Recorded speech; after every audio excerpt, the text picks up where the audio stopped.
All right, I think it looks good. We have already more than 40 participants. We will have more joining us later. So it's a great pleasure to welcome you all to our roundtable, both on behalf of Irma Mosquera from the University of Leiden and myself from the University of St. Gallen. When Irma and myself discussed to organize a roundtable on the recent discussion about how to govern the international tax regime, we did not know that there was a vote scheduled on the 22nd of November. So the timing is perfect. I think all of you have seen that there was a vote yesterday. I just cite the most important part of the Nigerian resolution, which was approved yesterday. And it says that the decision is to establish a member state-led open-ended ad hoc intergovernmental committee for the purpose of drafting terms of reference for a United Nations Framework Convention on International Tax Cooperation. And our goal of today is to have a debate about how such a new framework convention could look like, how a new body could look like that governs the international tax field. But we do not imply here that all of us are of the opinion that there should be a new body. Some of us might disagree with that. I think that's important. So our goal is really to discuss the main issues if there is a new body and a new convention, what we should bear in mind here. Now, how we will do that? We have 4 questions, and you have the questions on the program, and we have asked some colleagues of us to prepare short interventions. So for each question we will have 1 to 4 interventions. These interventions will not last for more than 10 minutes. We will interrupt the speakers if they extend the 10 minutes. And after all the interventions for one single question, we will have a Q&A session with all of you. We are looking forward to receive your questions either through the chat function or using your microphone. But we will look at that later on when we are in the first Q&A session. Having said that, I think it's important as well to mention that we record this roundtable here, and it will also be put on YouTube, Irma, if I'm correct, as you do this on a regular basis. So if you do not want to have your voice on YouTube, please be aware that we will automatically upload that to YouTube. Any other things that I missed, Irma and Frederick? No? So let's start then with the first session. And the first session is on the topic, what are the goals of the new body? And for us, it was important to distinguish here different topics that are involved. And the key element will be, what the goals are of a new body or now of this new framework convention. Having said that, I hand over already to our first panelist, and I ask all the panelists, all the speakers to introduce themselves while doing the first intervention. Some of the speakers will have 2 interventions, so please introduce yourself when doing the first intervention. So I hand over to Mary, and I'll show you 1 slide because some of the speakers have prepared the slides or 1 slide at least for each intervention. I hope you can see Mary's slides, and Mary, the floor is yours. Thank you so much. Hello, everyone. And I want to start by thanking you, Professor Irma, and the colleagues for the kind invitation to me and ATAF so that we can share some thoughts about this exciting process for us, and one that I must say is moving at a pace that we had not anticipated, because like you just said in the introduction, indeed, the resolution yesterday that had a landslide of 125 votes for the motion was really, really amazing. And I want to say that, as you are aware, ATAF has been working on standard setting processes, both at the OECD and the United Nations, in direct support to our member countries that would require technical tax support in the different areas under discussion. So, but having said this, I must say that we still have concerns as ATAF because the current global tax architecture still remains inequitable and ineffective in our view. And some of these concerns are what we consider will be addressed in the new global body that is under discussion. So I want to say right from the outset that ATAF looks at this motion and this proposal of a new body that has now been, agreed on at the level of the UN as an opportunity to address the current imbalance in the allocation of taxing rights between residents and source countries and the lack of inclusivity in the process, and I'll demonstrate this. I also want to say that if you look at the Secretary General's report, its inclusion is very vital in bringing about common solutions for addressing some of the challenges related to aggressive tax planning and combating illicit financial flows, which is directly in line with the work that we do on a daily basis. So these priorities indeed informed some of our input into the UNSG's report, such as the fair and equitable allocation of taxing rights, the combating of illicit financial flows, effective and inclusive participation of Africa in the global tax agenda and other developing countries, etc. And having looked at the report, we have also looked at the options. And I want to say that in our opinion, in terms of this body, what we think the goals of the new body should do is indeed to address some of the challenges or some of the gaps that exist in the current platforms. And I want to say that should this be realized, we feel like, as predicated in the Nigerian African group the African group submission that was tabled by Nigeria, it is really indeed an opportunity for the current gaps to be addressed through this inclusivity, through effectiveness. And that effectiveness, I want to talk about what we continue to talk about when we were negotiating the two-pillar solution at the OECD inclusive framework. This was the issue of simplicity. And so for us, what comes as a primary gain would be the inclusiveness and effectiveness of the international cooperation in the tax matters. And this has been really belabored both in the SG's report and yesterday when the motion was being debated. Secondly, it is to make the rules that will be followed, the tax rules, simpler and easy to administer. In the proposal that ATAF gave as an example, in the proposal that we gave on Amount A a few years ago during the discussions of the Amount A of the Pillar 1 of the OECD two-pillar solution, we did talk about the issue of simplicity and the fact that for countries to administer these rules, it was critical that these are simple. But alas, I think we all agree that that is one of the areas that still needs to be addressed. The third is to make the rules respond to the needs of developing countries. And flowing from this, its goal to be inclusive and represent the interest of all parties, the body that is suggested is to have as one of its goals consideration for rules that respond to critical issues that are peculiar to developing countries like BEPS and illicit financial flows. And then the next point is to consider existing standards. It is important that we don't completely abandon what has been done. And I think when you look at the discussion of this body, it is very clear in terms of building on what has already been achieved.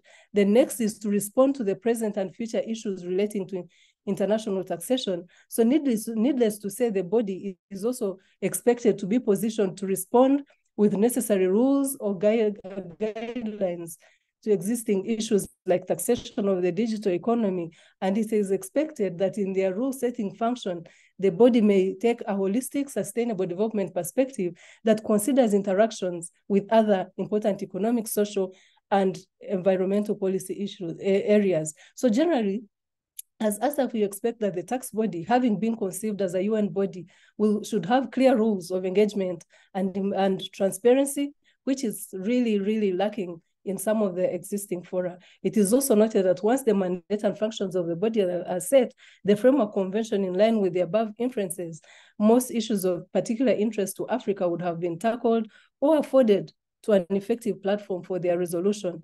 The body is expected also to recognize and remedy the fiscal gaps that I said earlier that still exist. So for us at ATAF, and as we support members, we think it's need an opportunity to try and address some of these issues. Thank you.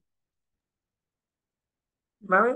As mentioned, we continue with the next intervention, and after 4 interventions, we open the floor to everyone. So I hand over to Dirk, and I close the screen sharing because you don't have a slide. So let's go. Thank you. Yeah, so Dirk Hoekhuizen, no slides here. I'm a lecturer at Leiden University, and the department where Irma works as well.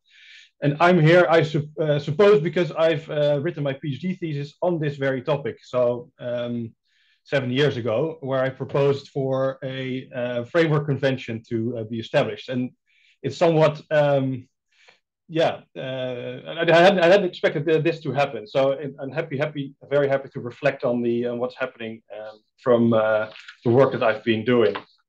And in terms of goals, I'd say, well, we have to take a bit of an academic perspective. That's what I try to do. And I'll first say something about what my academic perspective tells us, and then I'll quickly reflect on the goals of this, the new framework convention that will hopefully will be out there. So I'm in favor of something that along these lines.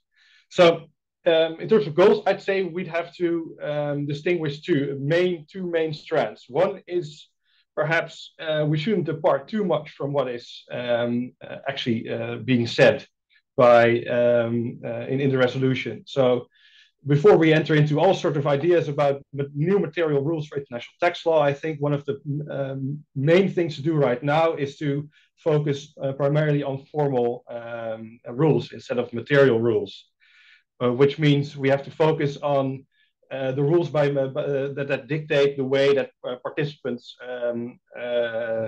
behave themselves under the framework convention, and the powers of the powers that the convention grants to parties or a particular body. And I'd say there's 3 main building blocks for having a convention that might actually work.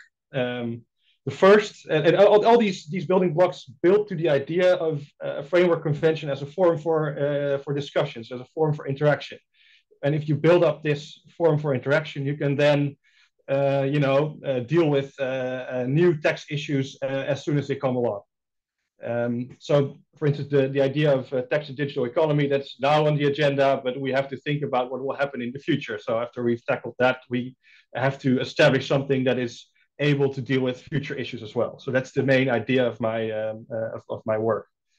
3 building blocks. First of all, we need to establish continuous interaction, which means that parties need to meet each and every year or each and every 2 years and discuss the relevant items of international tax law. And by doing this, by installing continuous interaction, international politics might enable parties to forego short-term gains and look into the future and perhaps be able to reach sustainable tax rules on the long term. Whereas if you only make it something that's ad hoc, you deal with something now and you don't know what's happening in the future, then, well, after you're done with dealing what's relevant today, you pack up and go home. But I don't think that's that should be the interest here. The interest should be something that is recurring. In this respect, I quite liked the report's reference to the UN Convention on Climate Change, where something similar is happening.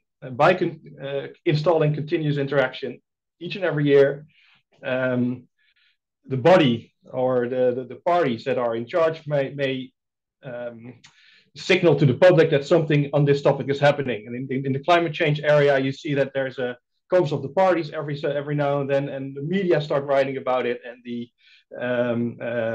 policymakers have put it on the agenda. So this allows for the broader public to get involved, and this allows not only new ideas to come into existence, but also decisions that actually work to be made. So that's, I think, an important first building block.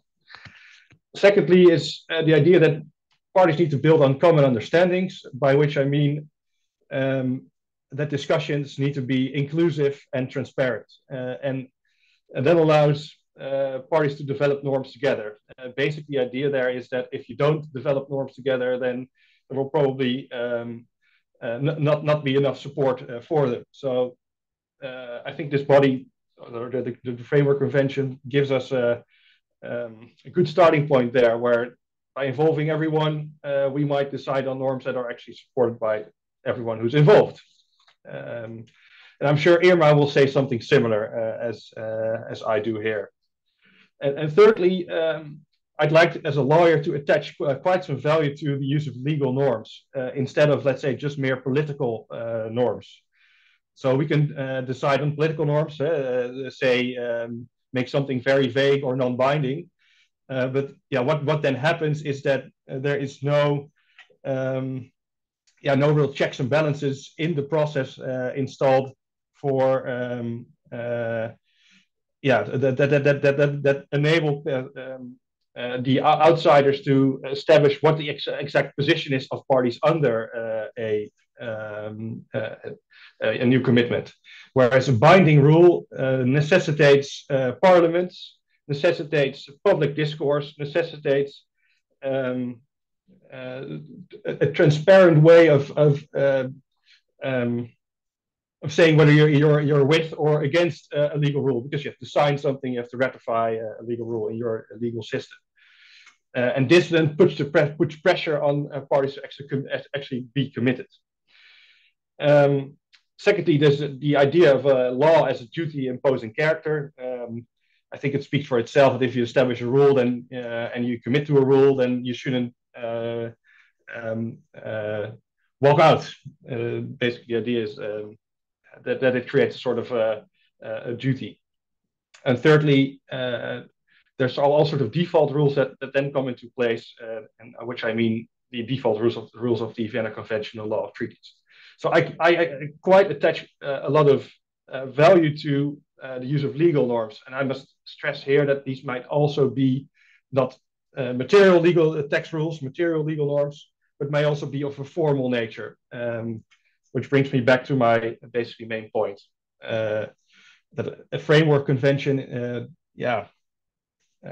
shouldn't really have at this point perhaps a clear goal of where to take international tax law, but we have to focus on the material, not on material, but on the formal aspect.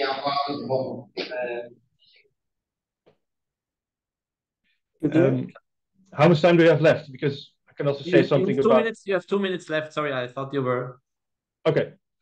Yeah, 2 minutes left. So that's the first strand of ideas there. So goals, which I'd say formalistic in nature, establish something that's durable and coherent first, and then think about the impact on the material international tax rules. So secondly, when you build up something like this, you also have to think of how it impacts existing rules. So think of the way it will potentially impact, for instance, bilateral tax treaties or domestic legal systems. And you have to think about this when you draft the convention, because otherwise it will be perhaps too late. So you have to think about giving certain powers to a central body, or devise some system by means of which new rules are implemented in already existing legal spheres. And I'd say what is quite interesting at this moment is the fast track instrument that's been developed by the Committee on Expert on International Taxation, International Cooperation in Tax Matters. And it sort of seems like a separate process, by means of which the idea is that by committing to certain sets of formal rules, parties can quickly implement new rules in their international tax arrangements. Well, I'd say take something like this, like the fast track, into consideration when making a framework convention, because it will make things quite a bit easier going forward. So perhaps second goal is think about implementation of the ideas that you establish, the new rules that you establish going forward. That's it. Thanks. Thank you, Dirk. So I hand over to Suranjali. Thank you, and thank you, Peter, for inviting me I make my comments on the goals, specifically on what I think the agenda should be. Why we're seeing attraction for the UN body is because we've seen that there's been broken consensus in some ways on how the Pillar 1 and Pillar 2 negotiations were either they were undertaken or what decisions came out of them. And I think that has been a unifying factor. And I think those are the topics that need to be worked on in the UN body. I think the first important thing to look at is the taxation of digital services. And the UN had its own independent thinking on what to do. The Article 12B, I think it's important to reignite that conversation because in the name of simplicity, we have drafts which run into 250 pages and require excessive manpower to understand what this really means for business, what this means for tax administration. I think that work plan needs to be drawn out in a body such as the UN committee, which would be able to understand the problems that developing countries face when implementing new tax rules. I think the second unifying factor or a consensus amongst countries who want to move to a UN-based system is that there was a tussle between tax sovereignty and the proposals under Pillar 2, for example. So there was a lot of talk, and IRMA's organized many conferences around this on what is the ability of a country to offer tax incentives, think about its own economic progress, while it also tries to ensure that there's at least a floor on the tax rate. And I think there again, the issue of domestic resource mobilization as well as tax expenditure are going to be key. And I think that piece of work needs to be brought in within the UN. It's not difficult at all. Today, if you look at different bodies within the UN, they have been carrying out economic analysis on A, what incentives exist, B, which have or have not worked, and what this means for foreign direct investment flows to countries. And I think this makes the UN ideal for this piece of work. This also links back to the climate conversation, I would say. So the UNFCCC for many years has been organizing the Conference of Parties, and which was spoken of. I think that's a template for interaction, but it's also a forum that the tax committee needs to, or the group of experts will need to work with, because I think the next challenge before countries is to be able to raise revenues domestically. I think there's also pressure to price carbon within countries. So what I've noticed very interestingly is that the OECD tried to take on some of this work through the inclusive forum, and that didn't quite get traction because the UN had already taken space there. So I think it's important that that piece of work is linked back with the tax work, because there are direct linkages. So today, if you talk about the lack of flow of climate finance to developing countries, a lot of it is in the name of saying that countries need to do a lot on their own in terms of resource mobilization. And I think they're thinking on strategies to improve domestic tax collections, which would also be conversation with bilateral investment partners, where we've seen that there are treaties which have been problematic and very hard to renegotiate. And I think this creates a forum again to talk about which treaties these are and to build pressure within that. I think the last piece of work, which I think should be the goal of this body, would be to look at source-based taxation of capital gains, which I think has been on the back burner for a long time. We've also seen that the progress on subject to tax rules was slow. And so therefore, I think that's another piece of work which would be considered as an immediate goal for this body. Now, bringing all of this together,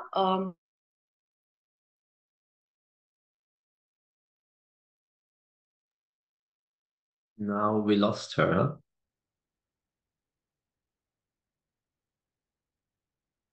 Yes. Okay. So I would suggest we continue with Martin, and then Suranjali can maybe conclude again once she joins the meeting, because I think we could, and now she's there, Suranjali, yes. We could hear everything except for the final part on where you wanted to do your overall conclusion. So I hand back to you, Suranjali. Sorry about that interruption, but very quickly to say that, there needs to be a single or maybe a common standard which countries agree to, which would be the guiding force for the body. And I think that is the main goal. So what is it going to be? Because for climate, it's quite easy. That's a 2-degree temperature and to sort of rein it in. But what is it for tax community that we imagine as that common denominator? So I think that needs to be thought through while we think of designing this new body. Thank you. Yeah, I mean, it's fascinating already. Completely different goals, and not completely different, but every presentation has focused on kind of different goals. There are some overlaps, but this is going to be very challenging for a new body to find a common denominator. I hand over to Martin for the last intervention on the first question, and then we do an open discussion. Thanks. Thanks very much, Peter. So I'm Martin Hirson. I'm a research fellow at the Institute of Development Studies, and I'm a research director of the International Centre for Tax and Development. I'm going to talk a bit here, drawing on research that I did with Tovani and also with Frederick later on, looking both at the experience of countries in negotiating in the inclusive framework, to some extent also in the UN Tax Committee, and their views on the views of negotiators on the future of global tax governance. And I think maybe to help a bit, I'm not going to go too much into specific things, but rather try and propose some ways of thinking about how to identify the right goals, rather than talking about them specifically in detail. I've got 3 points and 2 questions. So the first point is to say that the first thing I think that this organization, this convention needs to have as an objective, as a goal, is to increase political engagement, especially in lower income countries, with questions of international taxation. As we have heard from years from ATAF, and it's come across in all the research I've done on this topic, it's a real challenge for countries when the technicians and the political actors are not working together in international negotiations, whether that's even domestic policy setting or bilateral treaty negotiation or multilateral negotiations. Like it's one of the things I know is that the original motion here that was tabled by the Nigerians on behalf of the African group was tabled by the foreign ministry in Nigeria without actually the awareness of the revenue officials, and they came in later and they support it, but they weren't there at the beginning. And so that illustrates, I think, that perhaps this process of discussing the convention is already helping to join some of those dots between political and technical actors. But it's important that that continues, because what's happening in the General Assembly is happening on the more political level, and it's really important that the technicians are involved in that discussion too. So that's the first part of it, first point. And the second goal, I think, is to accept that we are not living in a world in which it is possible to have a one-size-fits-all approach to international taxation. We are now at a point at which it is becoming very clear that different groups of countries are willing to dig their heels in a way which in the past they haven't. And so we see this in the fact that the African group decided yesterday not to accept the UK amendment, on which there might have been a consensus, and instead to push through with their stronger proposal, even though that divided the General Assembly. So we already see an appetite from different groups to prioritize their own preferences over consensus.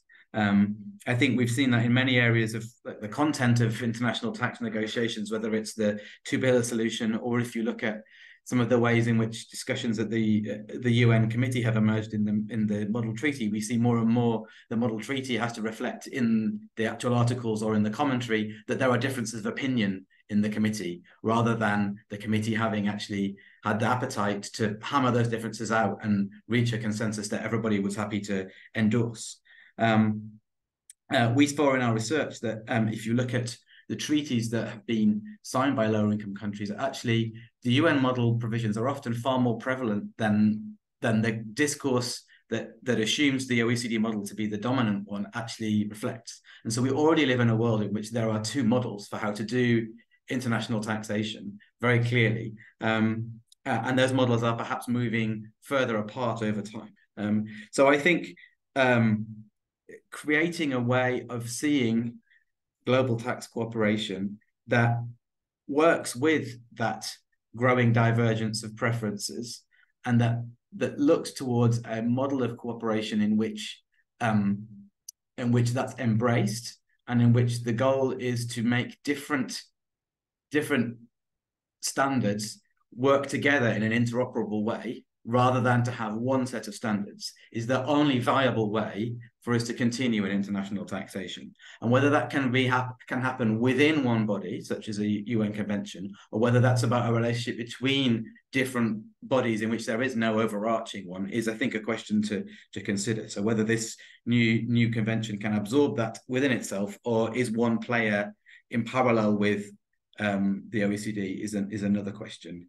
And I would say, in terms of one of the things Mary said about complexity and trying to get simplicity, my opinion is that much of the reason why international tax standards are becoming so complex is precisely because of the goal of getting consensus in an ever growing number of countries. And I think the only way to achieve simplicity is to accept that simple standards will not have the buy-in of everybody. And so if that's the goal, I think that points further towards what I'm saying. Okay, third goal I would say is to create a fertile environment for countries in the global south to form coalitions and work through those coalitions to influence the outcome of negotiations, to set the agenda, to form their own agenda and set it, and to strengthen their capacity in negotiations. Because one of the things we found looking at whether it's the inclusive framework or anywhere else from our research is that just changing institutional structures isn't necessarily going to correct for all of the inequalities that exist in multilateral negotiations, because some of those are real inequalities in negotiating capacity, in the amount of time that countries have spent building and forming a shared consensus around what it is that they want to achieve. The OECD countries have all of that. The other groups of countries have less of it. Africa more so increasingly. Latin America, it's getting there. Asia, it's more complicated. And so I think we need to look to this framework convention as creating this kind of environment in which you can have multiple overlapping coalitions of common interest on particular issues, particular parts of the agenda. And it's through that organically the agenda can be influenced and set in a more inclusive way, because it's clearly the agenda setting part in which there is the biggest inequality right now. Okay, those are my three goals. Now my two questions. My first question is, I think we need to ask ourselves, what problems actually need solving at global level? So different people have mentioned different things here. And I wonder whether all of them actually require a global agreement. And if they require a global agreement, we should ask three questions about it. Does it need to be universal? Because if it needs to be universal, that implies everything in terms of complexity, compromise, and so on. Does it need to be deep? That is, does it need to have a really substantive impact, or can it be at a more normative level? And does it need to be binding and enforced? Because if it doesn't, maybe countries are more comfortable signing up to it. And I think we need to ask those questions. And maybe within a framework convention, we have the capacity to address different issues through different models that prioritize amongst those three objectives. That's the first thing. I mean, we can see that in the contrast between Pillar 1 and Pillar 2. Pillar 1 requires much more global consensus in order to work. Pillar 2 can work if a small number of powerful countries drive it forward. And finally, so then my second question, how should we be trying to reach agreement?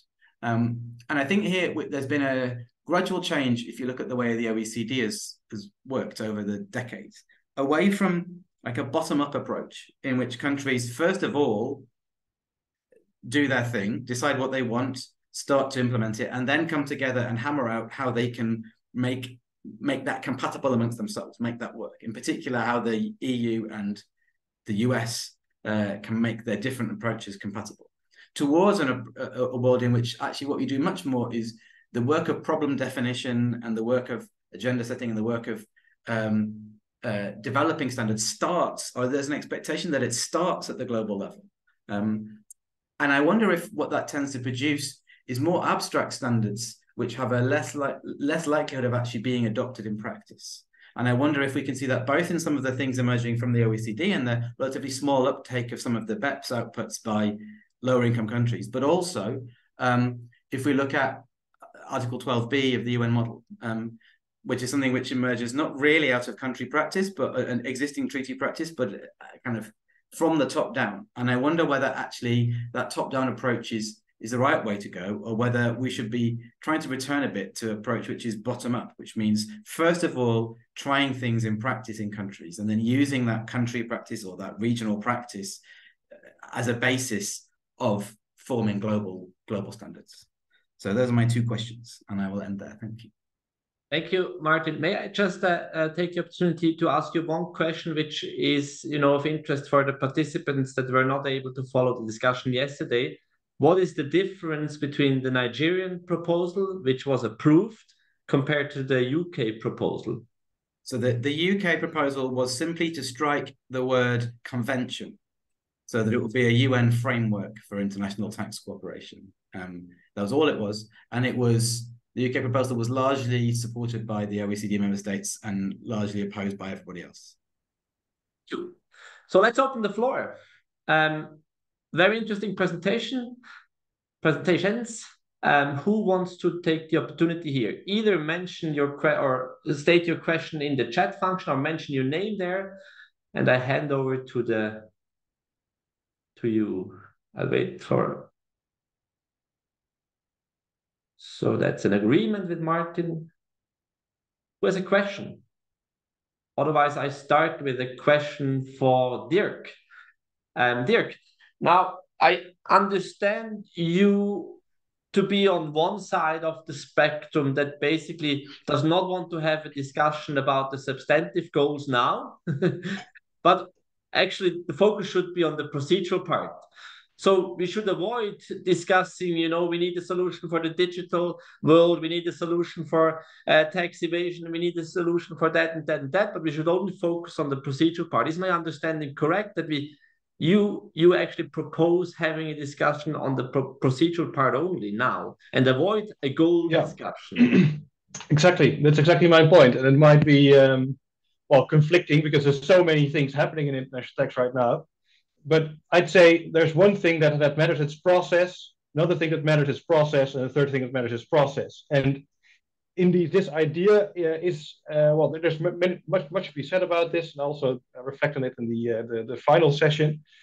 But the central idea is that I'd say states who voice this resolution shouldn't let drop the momentum that's there right now, but they should try to be patient and try to establish something that might work on the long term, instead of, let's say, rushing into all sorts of hilarious parts of international tax seas, the international tax ocean that's partly regulated now by the OECD. So as soon as you enter these waters, you get into huge material discussions with the OECD member states. Whereas if you focus on procedural aspects right now, you might, not perhaps completely circumvent, but do something that will be there for a longer period of time. And as soon as the next big issue comes up, you have something established that is actually a very viable alternative to OECD leadership.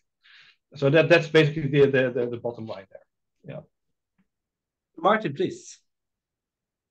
I think this is an interesting question. Just one thing I wanted to say on it is, my sense is that one of the main things that makes the OECD countries nervous about an expanded UN remit is the creation of a body which can itself set its own mandate, or that can expand its own mandate.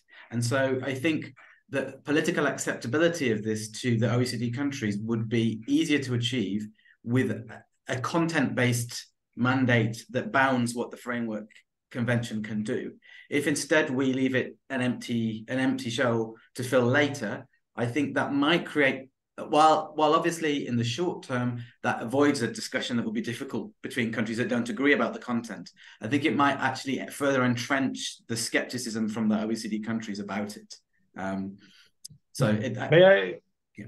May I reflect on this, Martin? Yes, just a second, of course. And then we have questions from the chat. So please continue, Dirk. Yes. Well, let's say in the focus on procedure issues, you can also decide to establish some sort of principles as long as you make them broad and vague enough. For instance, the parties accept that they should work towards a fair tax system, international tax system, or that they want the single tax principle to be implemented. Something that's so broad and vague that might actually steer somewhat, guide the parties to a certain extent. But yeah, obviously, Martin, it's an interesting balancing act that parties should strike here. I'd be more inclined towards a more, let's get our formal rules in there first, and then start thinking about the rest. But I see where you're coming from. Thank you. So a question from Carolina, and I think Mr. Anjali, you might be a potential respondent here, because you mentioned the topic of taxation of the digital economy as potentially one of the goals that need to be solved. So Carolina asks, do you think that this agreement undermines the Pillar 2 discussion and the GLOBE rules at the level of the OECD? And afterwards, of course, if Dirk, Martin, or Mari want to step in, please go ahead. Yeah, so I think what it does do is to create competition within the international tax space in terms of creating a new forum where the discussion can be had quickly on a revised set of issues. So I think what it does is it may not undermine, but it might actually better the process, because there are countries that have expressed their discontent with the iterations to the draft. So I think it's an opportunity to revisit the issue of taxation of digital economy, as well as talk about what that minimum tax may be and the level of enforceability of those measures. Yes, so Sudarshan, I hand over to you. I guess you have a comment on this question here. If yes, please go ahead. Thanks, Peter. Just quickly reflecting, this question also, be happy to get comments of Martin Heersen on this. So he did touch upon the top-up or a top-down or a bottom-up approach in terms of how countries should look at. Quickly, I'm able to draw parallels with the UNCITRAL rules. So if you look at the UNCITRAL rules, which started out as a unification, wherein the objective was to sort of have a single framework, but then eventually the unification transformed into harmonization, wherein countries can sort of have harmonized framework. So what sort of approach do you think, Martin, will work? Are we looking at when you say bottom up, it looks like unification. When it goes top down, it may go harmonization, and also keeping the sovereign aspect as well here. How do you think the framework, the convention framework should come? Should it be unification or should it be harmonization? Sure. First for all, the participants, if you have a question, just briefly mention your affiliation before you start. Thank you. So, Martin, please. Thanks for that question, Sudarshan. A couple of things to say. If we take one tax example and one example from outside of tax. So I think it's interesting to draw a contrast between, if you look at the recent changes to the UN model, between Article 12A and Article 12B. So 12A on technical service fees comes from what's actually been a long-standing practice in treaty making by lower income countries. And so the inclusion of it in the UN model, it does two things. It gives a technical template that can be used in negotiations that hopefully produces a better outcome. Although I know there are different views in the committee about the technical quality of the 12A that's in the article. But secondly, it also gives some kind of additional political backing to countries in negotiations to say, look, we're asking for something that's in the UN model. So that's an example of where something which was already out there in treaty practice, there's been some benefit to including it in a multilateral standard. Article 12B, I contrast with that as a top-down thing, where we haven't yet seen the same uptake of it in treaty making that we saw of 12A, because it's not premised necessarily on things that you already find in countries' domestic law or in existing treaty making practice to the same extent. And so I think it may be that it takes off, but it's an example of the contrast between what I'm saying about the two approaches. An example from outside tax, just quickly, one of the things we looked at in our research, we looked at kind of analogous agreements. And one is the UN Convention Against Corruption, where you had the process by which that was arrived at. You started at numerous different regional and different organizational conventions, and including an OECD one. And what the UN Convention did was it took some of those things that had become very widespread practice among smaller groups of people and universalized them. It was able to move the dial a bit towards greater kind of a higher level, a higher standard than was already there, and innovate in other areas and things that were not binding. And having then been created, then that has then left the regional bodies to continue to innovate and to push forward the depth of their cooperation, while also having a global level, which is perhaps a more lowest common denominator type approach. And so I think that's an example of how something global at the UN emerged out of regional standards and remains compatible and complementary to them. Okay, thank you. Irma, you want to comment on this question? Otherwise, No. Yes, not this question. So then I take the one from Christian first. Hello, Christian. You have a question for Dirk, but maybe also for everyone. What is the impact of a new tax body or a new convention on the existing work of the UN in tax matters? Who wants to answer that? Art, please.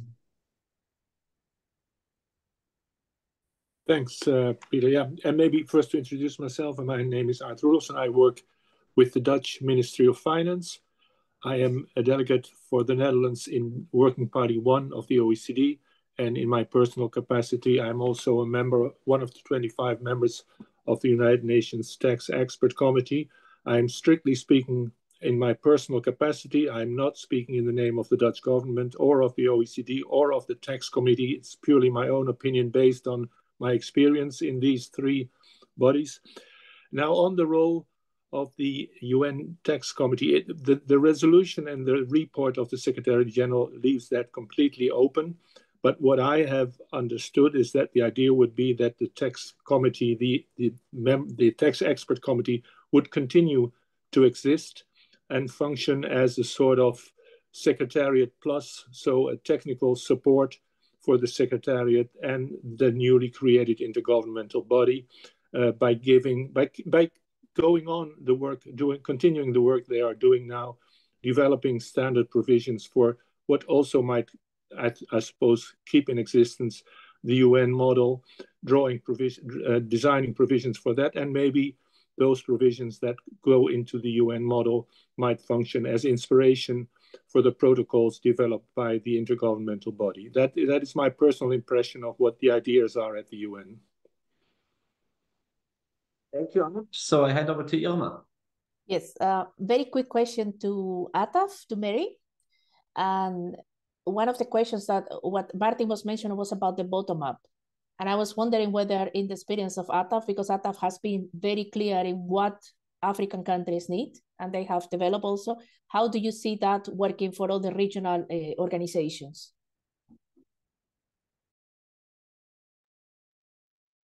Thank you so much, Irma. I think listening to Martin, I think he was actually giving some of the, of the solutions, in my opinion. Like one of the things that he mentioned was the need for the policy makers to be engaged in the negotiations, in the discussions, in the agenda setting, and everything. So what has been happening in the previously is that largely it is the tax administrations and the regional tax organizations like ATAF that have been supporting the process and have been really engaged in the process. I think one of the things that that should be very, very helpful in this process is that this time around the politicians are really, really involved. But what other regional organizations can learn is that one of the things that ATAF has done is just to look at the member needs and to see their capacities. And I think if you look at even the Nigerian resolution, the issue of capacity of member states is mentioned severally. And I think that is an area where we all must look at very closely. And I think the fact that, we're going into a UN body where everybody has, rights to speak and all, doesn't necessarily mean that everybody has the same capacity to engage. So I think what the other organizations need to understand is that it is critical to understand what your members are capable of. It is also important for you to put them in different strata. There are those who really understand the business and can move on without help. There are those who are ready to listen and get involved and ask the right questions. And there are those who are just waiting for a decision to be made. And once it's made, they'll stop and say, oh, but this decision is not good for us. So it's important for the regional organizations to understand, to really do an assessment and understand the different needs and then be able to engage in the debate. That is my very humble response. Thank you. There's another question in the chat concerning the topic of taxation of the digital world. Stephen asks, hello everybody, I would like to ask on matters concerning taxation of digital business to UN member states. Don't you think that this is likely to affect fair sharing of the taxing right and imbalance between states? Who wants to take the opportunity to answer to that question?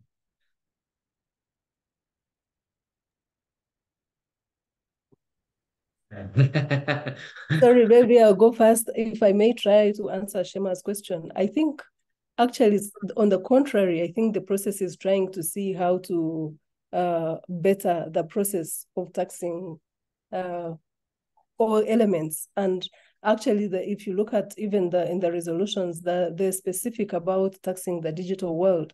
And we all know that actually that was the basis on which this whole debate has been, trying to see how best to to allocate the different taxing rights. So in my opinion, I think the inclusion of everybody in the debate will bring everybody's needs on the table, and then it will be easy. It won't be easy, but at least everybody will have an opportunity to discuss what they think should be the way to tax some of these areas that have oftentimes eluded some of the countries that are less developed and that have less sophisticated structures in terms of taxing the digital economy.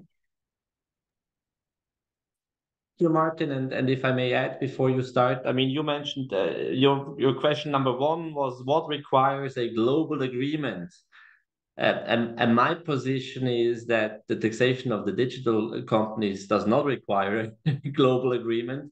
I think it even endangers that there will be a new convention that is more inclusive and more balanced if we focus too much on the taxation of the digital companies, because we don't need a global solution to achieve a fair system. So Martin, please go ahead.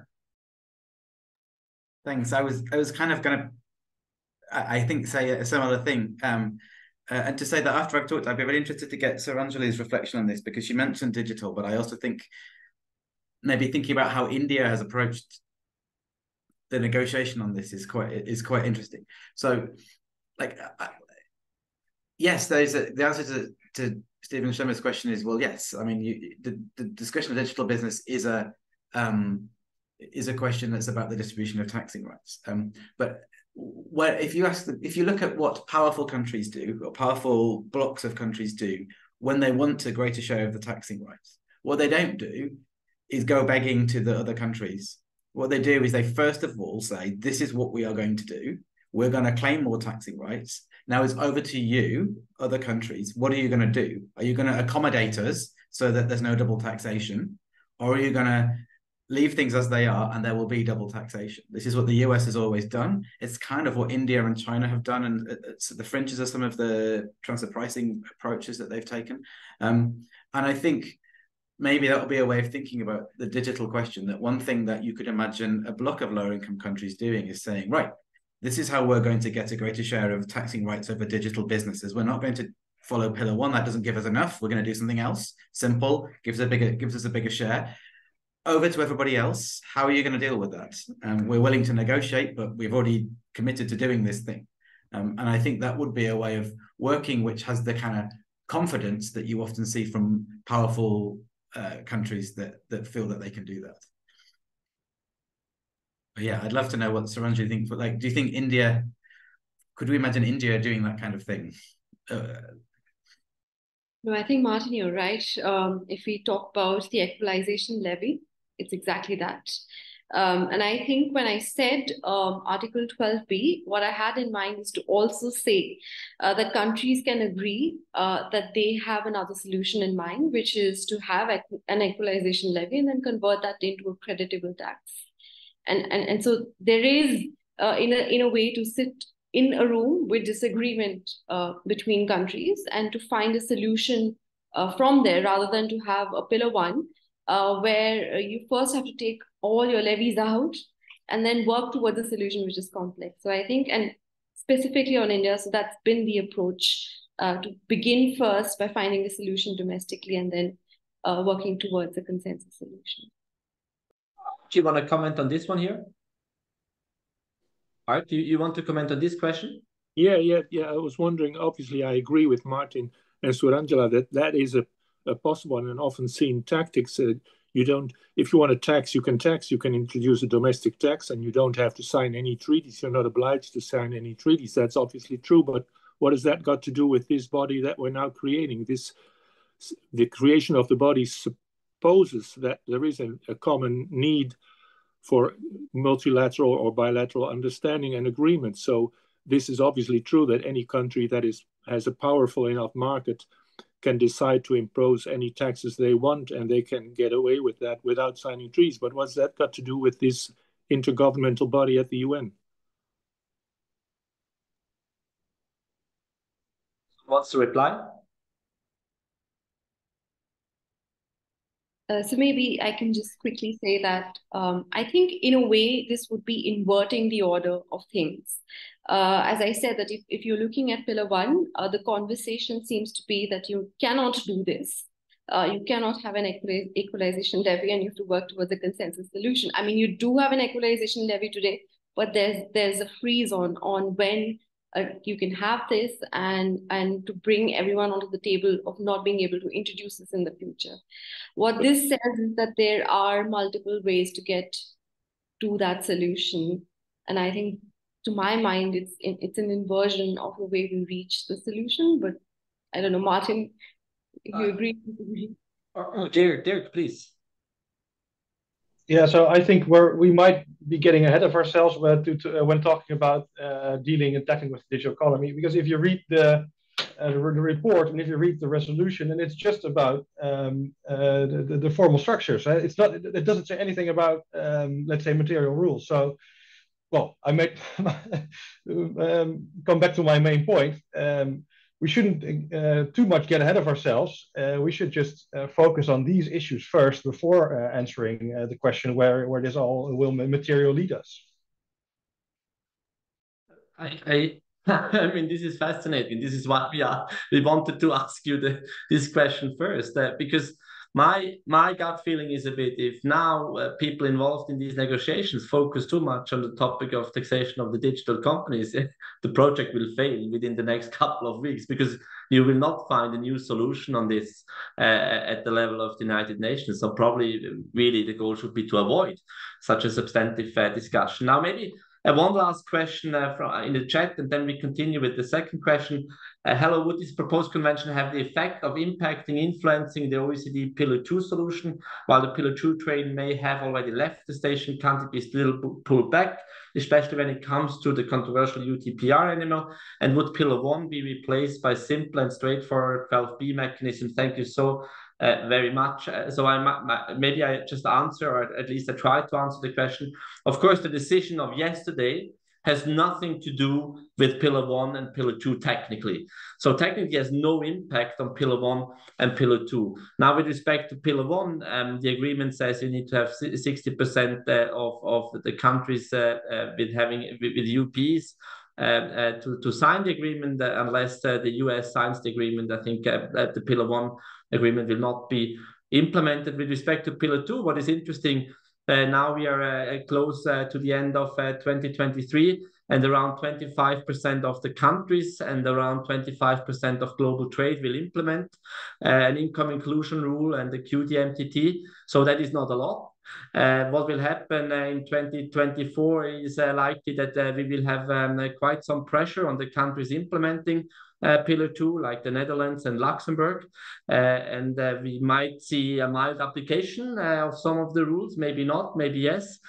So yes, the train has left the station, but I'm not sure whether we really see a global minimum tax on 1st January 2025. But that's my position, because the UTPR has so many legal limitations that and political limitations that currently it still seems unlikely that any state will implement the comprehensive UTPR. But that's now my personal comments, which go a bit beyond our discussion.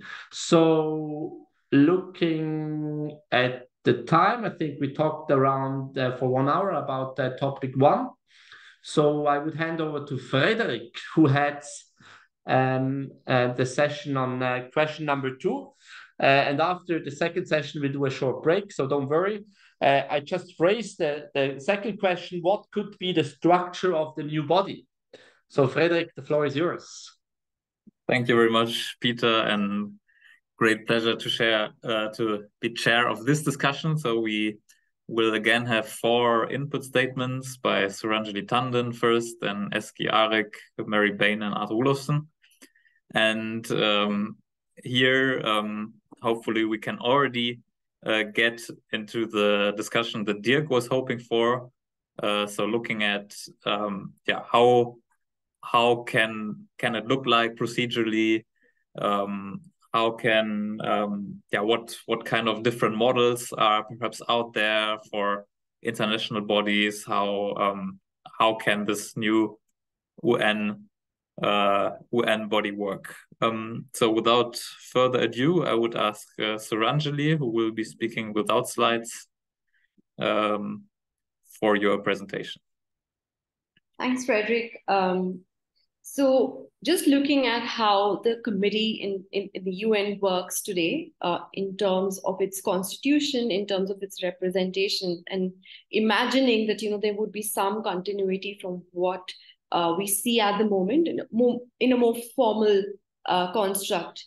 So one is to say that what is the kind of representation? If you look at the members, the 25 members, which art is one of them, it really represents 40% of the world GDP.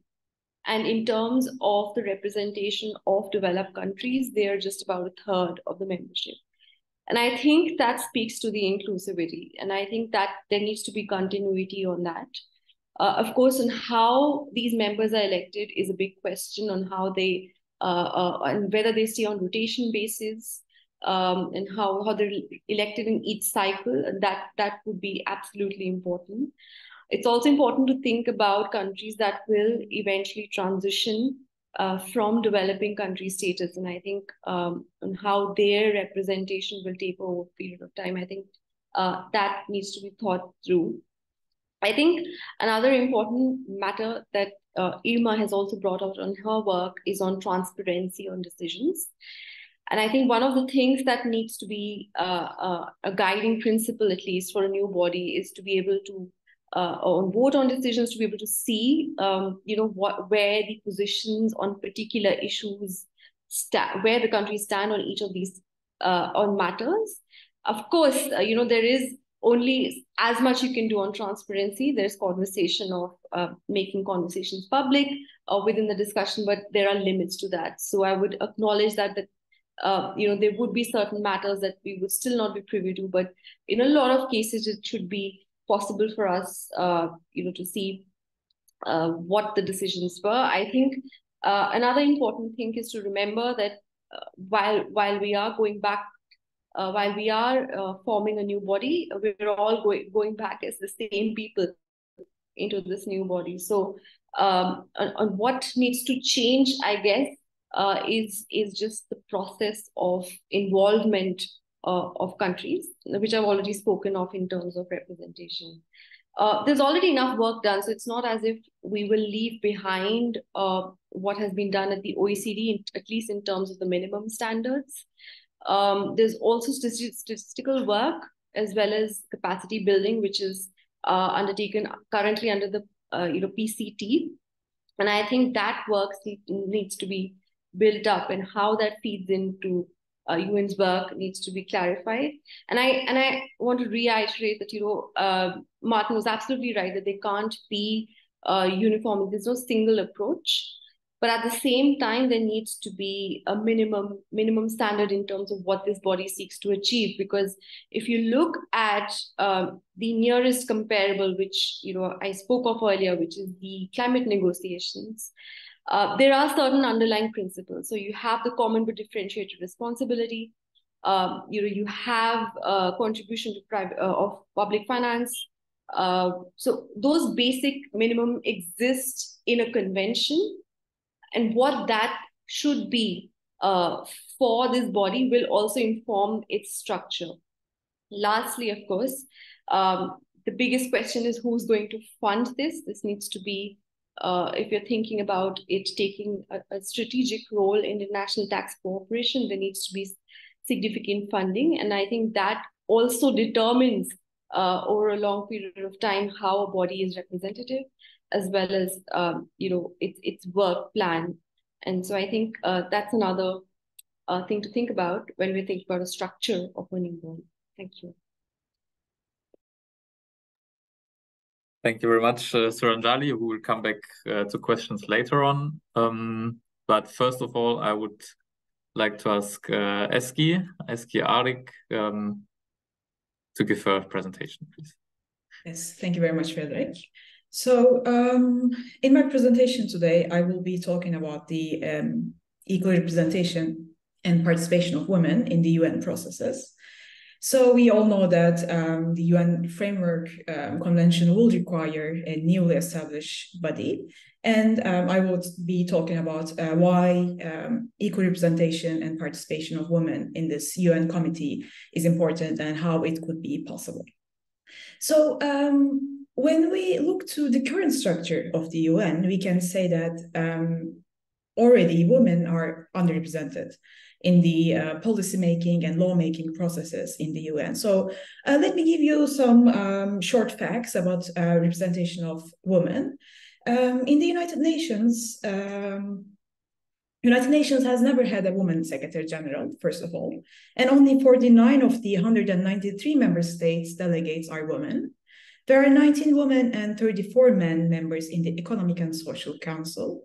And also there are 11 women and 14 men in the Committee of Experts on International Cooperation in Tax Matters. So although these numbers are a bit more promising than 10 years ago, we can say that it is not sufficient. So we don't have a 50-50 representation and participation of women in the UN. And when we look to the draft resolution that was accepted yesterday, it stated that in the committee, we need to consider the gender balance.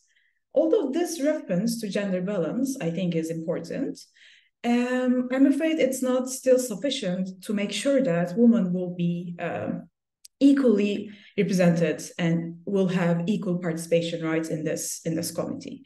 So in my remaining time, I will be talking about why it's important and how can we make this possible. So first of all, the imbalance of women's participation in the UN processes actually can be considered as a matter of human rights. And the UN actually commits the equal representation of women with different instruments, such as in the UN Charter or in the CEDAW Convention, which is discrimination against women. So when considering that, we can say it is a must, equal representation of women and participation is a must rather than a should or maybe could be. So considering that, it is important and it is needed to have equal women participation and representation, not because women can decide differently than men, or maybe women can decide in a better way in areas such as fairness, morality, or inclusiveness concerning international tax matters because of their nature. It's not because of that. Women needs to have equal participation and representation because they are half of the world population. So they need to be represented in this UN committee concerning to this international tax cooperation. So they have the right to be represented. And there are empirical studies in that matter. And it is stated that women are usually affected adversely due to this international taxation related matters. And because they have difficulties reaching financial resources, they are in worse situation in many cases than men. So that's why they need to participate and represent themselves in this UN committee because it is directly affecting them in an adverse manner. And then if this is the case, if we are saying that women should have equal participation and representation, then how can we make sure that? So how could this be possible? In this case, in the draft resolution, it is stated that there should be a maximum of 20 members. So based on the number of the members, we might have different options. So first of all, if the number of the members is an even number. So let's say if it's 20 members, then we should make sure that half of them are women.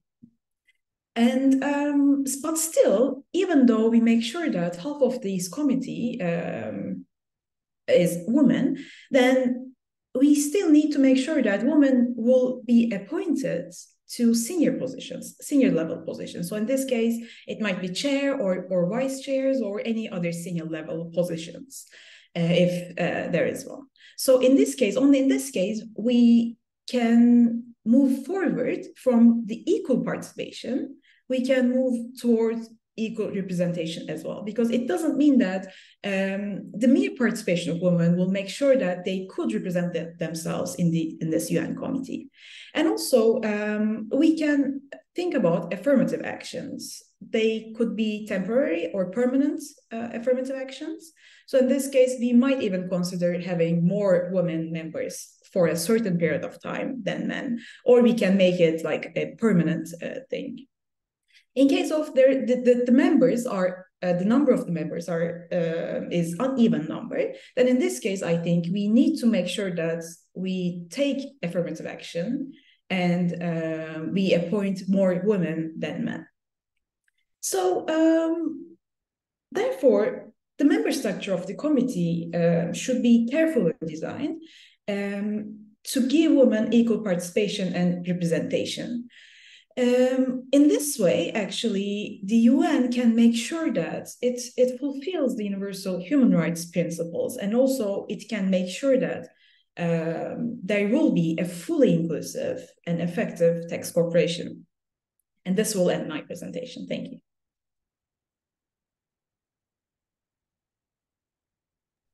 Thank you so much, Eski, for raising this topic.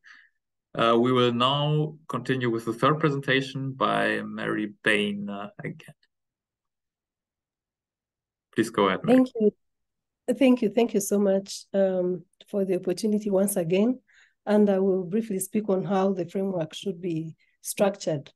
And I think for us to be able to, to talk about the structure, we need to think back at what has already been going on and see what more, especially the developing world, didn't agree with, what wasn't right about the structure. And I think that will help us to, to move forward. So if you look at the current structure, and if you look at, and borrowing from what the previous speaker said, especially about the need to be there, a political process as well as a technical process, then I think what needs to really be looked at is to see how can we form a structure that will involve the two roles without one being more involved than the other, and that would require quick solutions. Because again, we don't want a process that will go on forever, because the need here is to really collect the revenues and to have the fairness that we want, but at what cost? If it's going to take a couple of years, then I think it would be a problem. So if you look at the current structure, you see that, there's a whole of process. The inclusive framework, for instance, if we are to use the inclusive framework, you see that it goes through, it always has to consult with the OECD G20, the G20 process. And then from there, the members come back and articulate whatever needs to be articulated. And eventually it is the 25 nations really of the steering group that look and take the final decisions. So what we want to say is, before it goes to the UN framework, when we were looking at it as ATAF, we tried to think of some of the existing structures that could inform this process. One, to make sure that the policy level is addressed, and build on the existing, processes and that have already reached an area. For instance, if you look at how the different countries are addressing the issue of tax incentives, it is clear that everybody is already having that buy-in. So the next structure should be a structure one that looks at the agenda at hand and looks at the different gaps that have been contained and then move forward. So first, it should be the participation of everybody in the platform of the different countries, both at a policy level and a technical level. So what I want to say here is that it is important for a technical level to be established and not just to depend on the politicians, because then it will just be a debate that will go on for a while. And now, looking at existing structures, there is a structure that I talk about on my slide, that is the structure of the United Nations Framework Convention on Climatic Change. If you look at how it is structured, it is one that we could borrow from. So they do have the Conference of Parties, and then they have a Secretariat. So the Conference of Parties sets work directions for the Secretariat, which does more detailed technical work and sees to the day-to-day implementation of the object of the convention. And this, it also provides for the key objective of the framework and sets the procedures that we talked about earlier for convening both the Conference of Parties and the Secretariat. Similarly, the Framework Convention on Tax should at least mirror the best of what I just said of this body, the UNFCCC, by putting in place a framework that is very likely to establish the same structure and which would then borrow from, get what is discussed at the political level, break it down to the technical level. And I want to say that the work that is already being done by the UN Tax Committee can be built on, together with the expertise that has been built, especially in the discussions on the two-pillar solutions. And together that should provide the robust basis from which the discussions can then happen. So then the convention could also set fundamental principles of engagement on tax at the intergovernmental level, and it should detail rules of engagement so that everybody is clear for example, it would be very, very important for the framework to detail the relationship between the Conference of Parties and the Secretariat. And then it is also a firm belief that the establishment of the framework would negate the existence of regional tax-focused organizations or tax policy centers, as such fora may continue to contribute the work of the framework. I like the fact that if you look at the resolution, it is very clear. It says that it is possible for countries to negotiate on their own, but it is also possible for countries to negotiate as a group. And I was chatting earlier on with Martin, and he was talking about the possibility, say, if we had to negotiate as Africa and agree on a digital services tax, and then negotiate with the rest of the world from, you know, a single standpoint as Africa.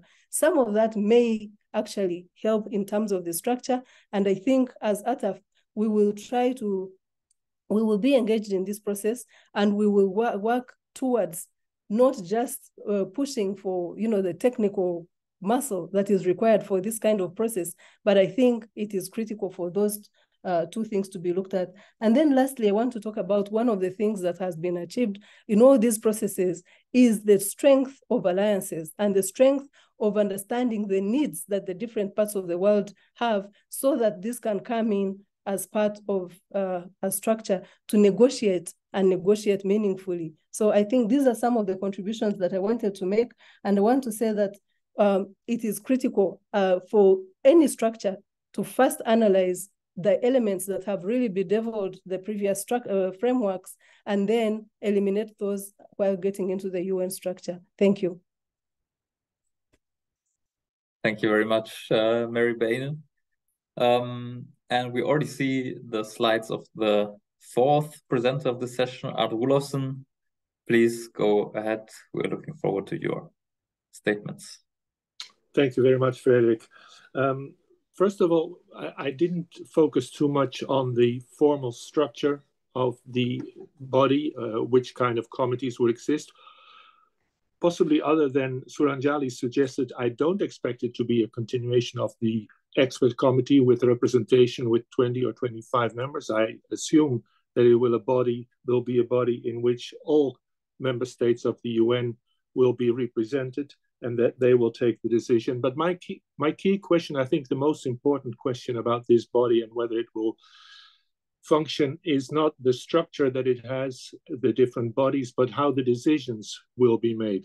And obviously that should depend on the goals. And we've heard, well, if we've heard several different opinions about the goals, whether it would be to agree on the materiality, on the attribution of taxing rights, or develop common goals, or maybe on the other hand, whether the goals would be to support the global south or to enforce more source taxation. That what the goal is depends and influences the way decisions should be taken. But I assume that the main goal of the body will be to develop as it says, a framework convention. The resolution itself avoids the word binding, but I would say that thinking about a convention without it being binding is a little bit elusive. So let's assume that the goal of the body is to develop a binding convention on all the member states of the United Nations. Then the decisions can be taken by majority, like at the moment in the tax committee, or by consensus, like in the inclusive framework.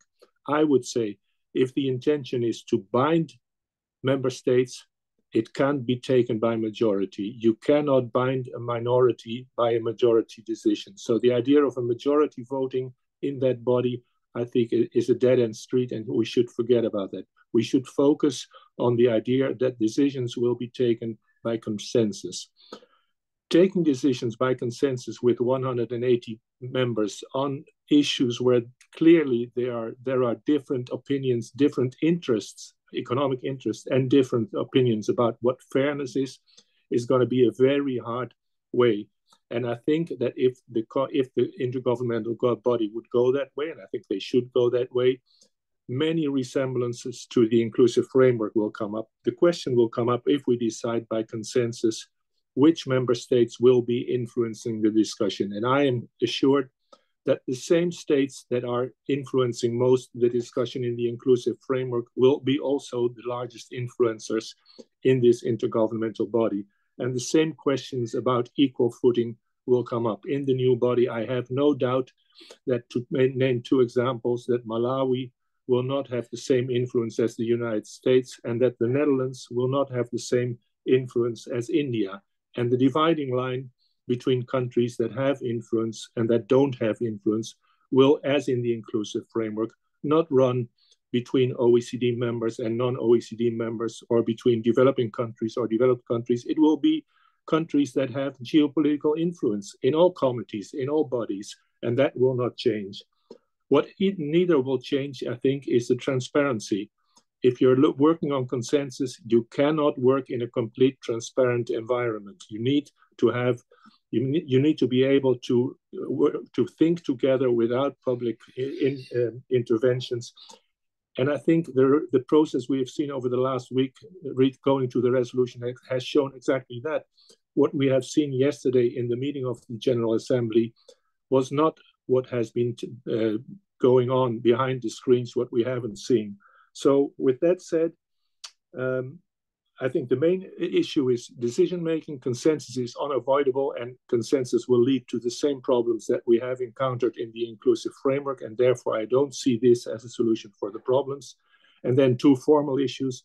There was some talking about the Bureau. It's completely unclear what the Bureau will do, what the 20 members will do, what the relation with the body will be.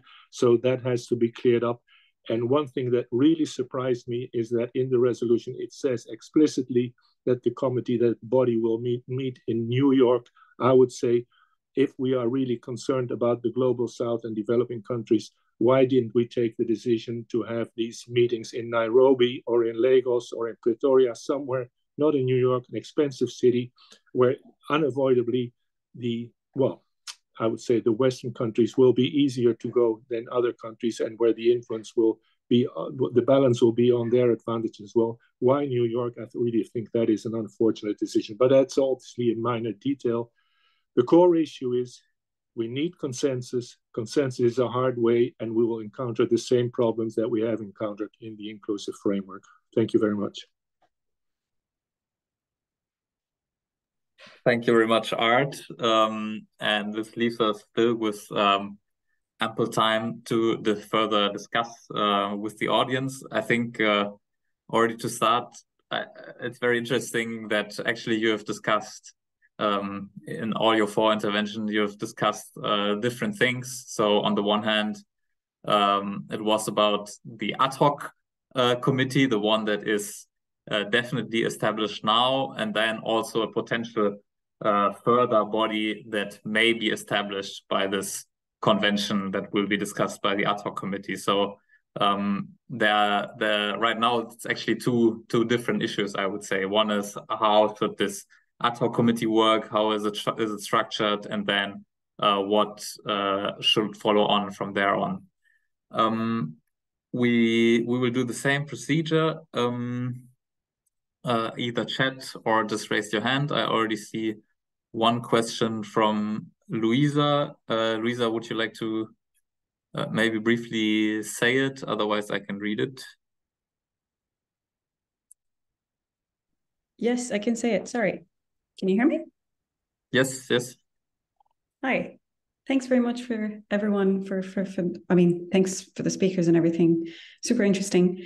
My question is essentially about the fact that we just necessarily jump to the conclusion that a completely new UN body should look like an executive body. And I wonder if that's not too limiting in a way, because this is, again, a completely new structure. And, should we be talking about an interstate dispute resolution body? Should that be a reality that we should be considering? So that's my question, I think, in general lines. Thank you very much. Thank you very much. Very interesting question from the speakers. Would somebody directly answer to that? I don't know, maybe Suranjali, without wanting to put you on the spot. No, I think, I mean, Art is very well versed with the process there. But definitely, I would say that, the question on dispute resolution is alive. So how do you diffuse the tension between countries? And I think that's been a problem we've noticed even at the inclusive framework, because there is a deadlock.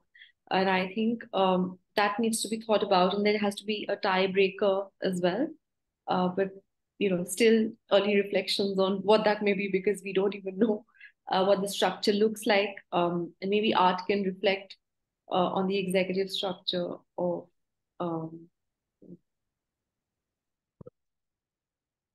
Thank you, Art. Would you like to add something to it? Otherwise, maybe in a minute, because I just saw another question pop up that may also be directed at you. We have the question, do you think a mixed decision-making process could work? Majority at the level of regions and then consensus at the global level. I actually had a similar question to you, so I would just add it to that. Also, if there can be perhaps a middle way, for example, deciding by majority on which work to do, majority allocating work, for example, to develop something on a certain topic, a binding instrument perhaps, which maybe not everybody needs to agree to, which then will only come into force, of course, by consensus. Martin Heersen has a related question, so I will take it as well. I hope, Art, that won't be too much for you. But I mean, it's very much related to what you just said, Frederick. I was wondering to what extent the distinction between, I think the point Art makes is really important about if what you're trying to achieve is something that needs to be binding and enforceable. It's very difficult to see that being arrived at on a basis that isn't consensual. But in practice, is there such a clear distinction between decision-making by majority and decision-making by consensus? In many of not just in taxation, but in other areas, we often see bodies which formally take decisions by majority, but which rarely actually vote, because everybody is very keen to try and reach an agreement by consensus. And conversely, in a consensus-based model such as the OECD, it is possible to be in a minority and dig your heels in, but it's hard. And so I wonder to what extent that distinction is really clear. To what extent actually everything is a bit of everything, and it's more of a spectrum. Yeah, maybe on the latter point, on the mixed decision making, and whether it's really a sharp distinction between the two, and that might be true that it's not the case if the majority takes into account the minority, or if in the consensus some voices aren't shouted down practically. But in the end, I think whatever the decision-making process will be, the final point will always be that every member state is free upon itself to sign the protocol or the convention that was developed. What I would like to emphasize, and maybe Martin already touched upon that about the process in the committee. I think the introduction of Article 12b, and maybe you could call that the top-down approach, the decision to include Article 12b into the model was taken by a majority because there was no consensus. And I think those kind of majority decisions, deciding by majority that there will be a certain paragraph or a certain article in the OECD model or in that body, in the framework convention, if you know that the minority will never sign up to that, I think that is useless. And to be honest, I think that is part of the illusion that is created by this whole discussion, is that there seems to be under the surface an idea that with this moving the process from a consensus-based procedure in the inclusive framework to a majority decision process in the United Nations, the majority of the Global South can impose measures on the digital economy, for instance, on the minority in the OECD member state country. And I think that is an illusion. If we don't keep striving for consensus between source states, market states, and production states, it's going to fail anyway. So in that way, maybe a bit of a confusing answer, but enforcing a decision on other member states by majority is going to be dysfunctional and ineffective. And on the the executive bodies, etc. I have no experience with that. I do agree that a deciding body on dispute resolution is important in any situations where two parties agree, whether it's human beings or businesses or states. If you agree on something, you should include a decision about the dispute resolution, and the final state in these dispute resolutions should always be arbitration, either in a ad hoc form or in a standard body. But I think that is an important element as well. Thanks. Thank you, Art. I already see more questions popping up, but if somebody from the panelists would like to come back on these questions, then there's now the opportunity. I don't see it, so I would first give the floor to Sudarshan. Thanks, Frederick.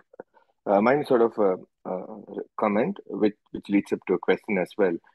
I saw Mary from ETAF was referring to the UNFCCC, and there was a lot of reference to the Climate Convention.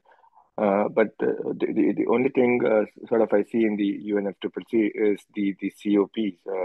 The Conference of Parties is not legally binding. So that sort of takes me to the question, when it becomes legally binding, there's a lot of discussion with Martin and on legally binding enforcement. Will legally binding also, sometimes makes it a double-edged sword? What I mean is, will it make member states less ambitious, very cautious to commit on reforms? Thank you. Thank you for your comment. And I would take first 2 more questions because they are kind of related. First, Martin Bergwerf, since yours is also relatively long, would you like to say it out loud maybe?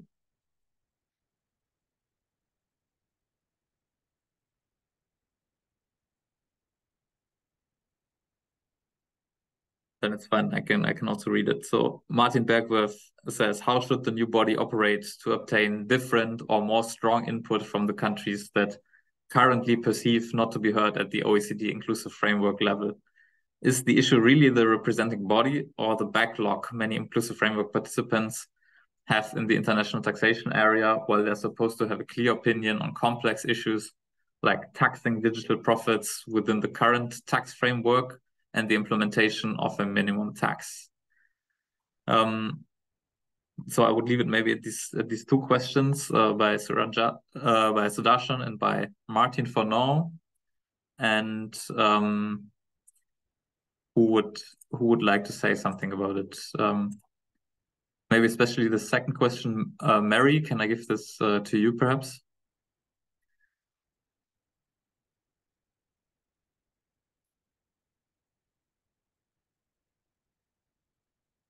Yeah, are you talking about the question about the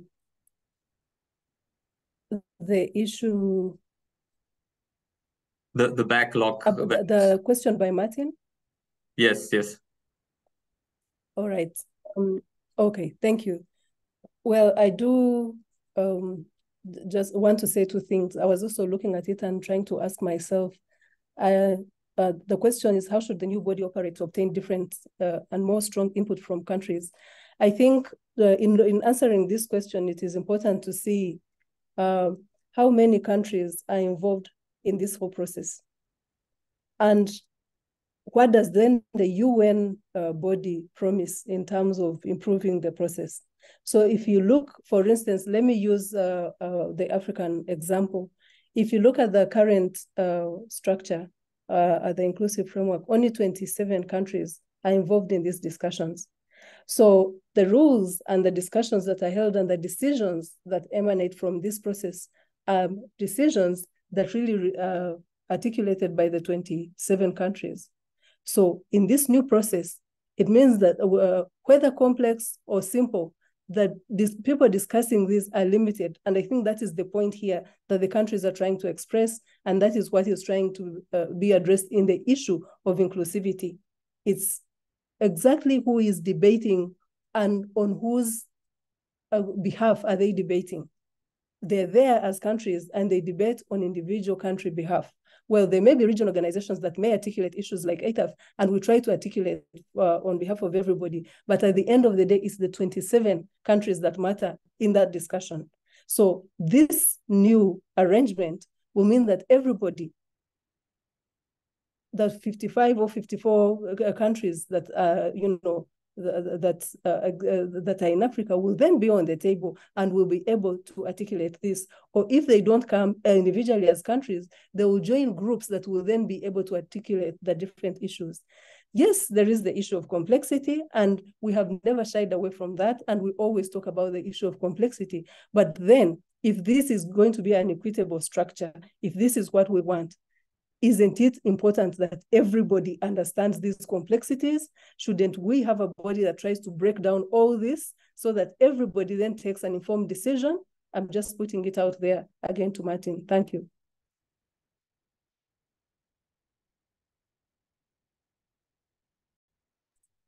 Thank you. I think what you said also resonates quite well with the comment also in the chat by Linda about what does it mean to have consensus? How do we define consensus? So one question that can emerge from there is maybe, does this framework convention that's to be developed, does it need to define perhaps what consensus means in the decision-making process?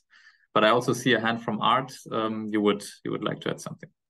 Yeah, on Mary's reply to Martin's question, I think Martin's question is a really important one, and it relates a little bit to what I said about the consensus model, and that also in this new intergovernmental body, the question will come up, which countries is there really equal footing, and are all countries represented? I think Mary said only 17 countries participate, the rest, and I know that the report by the Secretary General of the United Nations says that the other states are left out. I don't think that is true, and I don't think any country can become member of the inclusive framework. That's one side. And I don't think that the fact that all African countries are member of the United Nations will suddenly make them participate in the discussion. I think the question Martin asks is a very important one. How do we guarantee that the smaller economies with small administrations will be able to actively participate in the discussion? That's a difficult one. I think we can, and that can be done either in the inclusive framework or in the UN, and it's about the funding.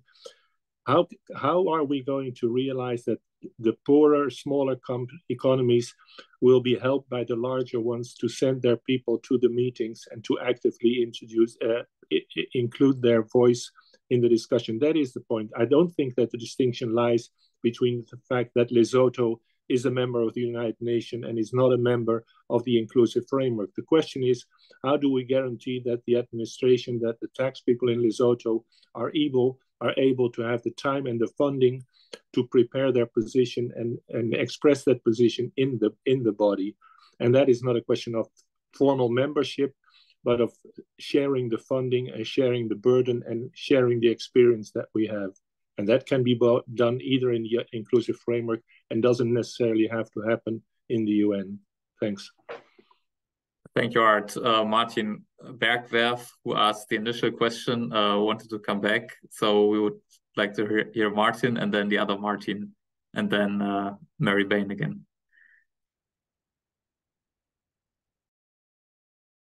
You're on mute, Martin. Yes, you hear me now? Yes, sorry. Thank you, Chair. And indeed, I was absent for a few moments. But I followed the answers indeed, and sorry, thank you, Mary. But indeed, it was what Art was telling. It really that was my question about how the new body will guarantee that the input will be, let's say, more substantial, will be more heard. But I think that's one of the main tasks of the new body, to get that around the table. That's the biggest issue at the moment. But many countries are struggling to catch up with the international discussions. And let's say, so I think in the organization of the new body, so that's how it would be organized. It should guarantee that the voice of countries that are maybe now around the table, but do not think that they can really contribute, that they are really can make that contribution that is essential. So that's with respect to the organization of the body. How will the organization of the new body create that? Thank you. Thank you very much, Martin. And then perhaps first Mary, and then the other Martin.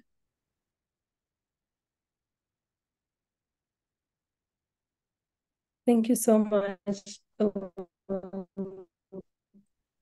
I didn't hear the latter part of what the other Martin said, but I wanted to respond to two things. One, the elements that how do we make sure that they're more heard?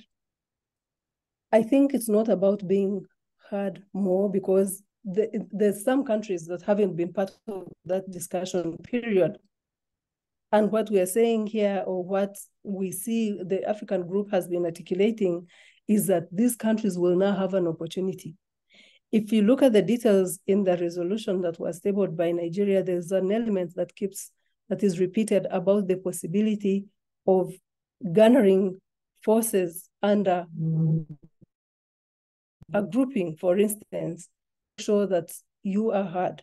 And that also facilitates or enables these countries to borrow or to gain strength from some of these alliances and be able to then articulate what they have. So in the first instance, we have a system where these countries are not heard because they are not on the table. And secondly, there is now an opportunity that these countries could articulate. So there's a choice here, either to build internal capacity and be able to articulate what you want to articulate, or there is a possibility of moving, as a grouping. And so basically that is my point on what Martin said. I didn't hear the latter part. So on what Art said, I think it's basically the same. And Art, I hear you, what you voiced, but at the end of the day, the reality is there is a huge group, because 27 of the 55 countries is exactly one half of the continent. And that's my point. So if the other 25 have made a conscious choice to say that, there are multiple examples during the discussions where a couple of countries put positions on the table. I'll give you an example. There was a proposal from ATAF that had been drafted to speak specifically to what we thought would be best for the continent on Amount A, Pillar 1, Amount A. And a few of those proposals were taken on board. Not all of it was taken on board. We didn't expect all of it to be taken on board. It's a negotiation. But at least some of the issues that were really critical to the continent, we thought could have been taken on board. And that is why we think that this could be an opportunity to open up that discussion again. So thank you. That's just what I wanted to add to that. Thank you. Thank you very much, Mary. And now the other Martin, please. Thanks. I thought there was maybe a different way to interpret Martin's comment, which was, or to think about the implications of it, which was, what's the opportunity cost for a lower income country that doesn't yet, that has, as Martin says, a long backlog of issues to address in its tax system, of engaging with an agenda that has been set at multilateral level, which maybe is far down its priority list. And I think it would be really important to not create an expectation that everybody who is a member of every organization actually will engage with everything. And therefore not, I think one of the things the OECD has done with the inclusive framework, which I think has maybe laid some of the groundwork for the discontent that there now is, that's led to this resolution, is is trying to emphasize the idea that all 140, however many countries of the inclusive framework have participated on an equal footing and have endorsed this outcome, when we know that many countries have been very passive. And that's okay. They don't all have to prioritize this. It's not good for them all to devote a lot of time to this. But then how we describe the outcome should reflect that accurately. And I think maybe there's something to think about in the design of a UN body that would kind of reflect that. And one of the key things is the point that Art and Mary have been saying, that regional bodies can help to bridge that gap a bit and help to anticipate what their member countries will be in the interest of their member countries without those countries needing to devote significant capacity to following it on a technical level. So that would just be a suggestion.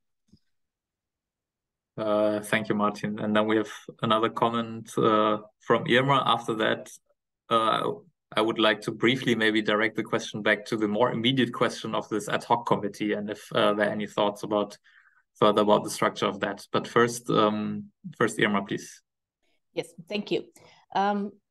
I think that when you look at technical capacity, and there is a lot of discussion about capacity building, and sometimes you don't need to have the right person in the room. And that also can happen when we are doing decision making. And the problem is maybe you have someone from the Minister of Foreign Affairs, or you have someone from the Minister of Finance, or if you have a diplomat, and how this is going to happen. And or if you send a technical person because you say, actually, I am too busy, so I don't have time, so go there. And one of the problems that you have is that you need to ensure that it may not be 100% consensus, because there is consensus -1 rule at the OECD BEPS inclusive framework for the adoption of the peer review report. So it may not be the whole consensus, but you really need to have the right person in the room. And that's the first part. And the second part is that I'm surprised that we mentioned, and Art mentioned also about being in New York and being 15 days in New York. Try to get someone 15 days in New York. I mean, even an academic has problems to go to a place at more than 4 days. And then the next time is that then you say, you don't mention anything about academia of regional organizations in this ad hoc intergovernmental committee. And I think that is a lost opportunity, because if you look at the work of the Platform for Tax Good Governance at the EU, there is a kind of a discussion. So next to what Mary was mentioning about this technical secretariat, you can also have a platform of discussion where there is also the countries, but also the academia, business, civil society in general. And it doesn't need to be binding, but it can create more dialogue.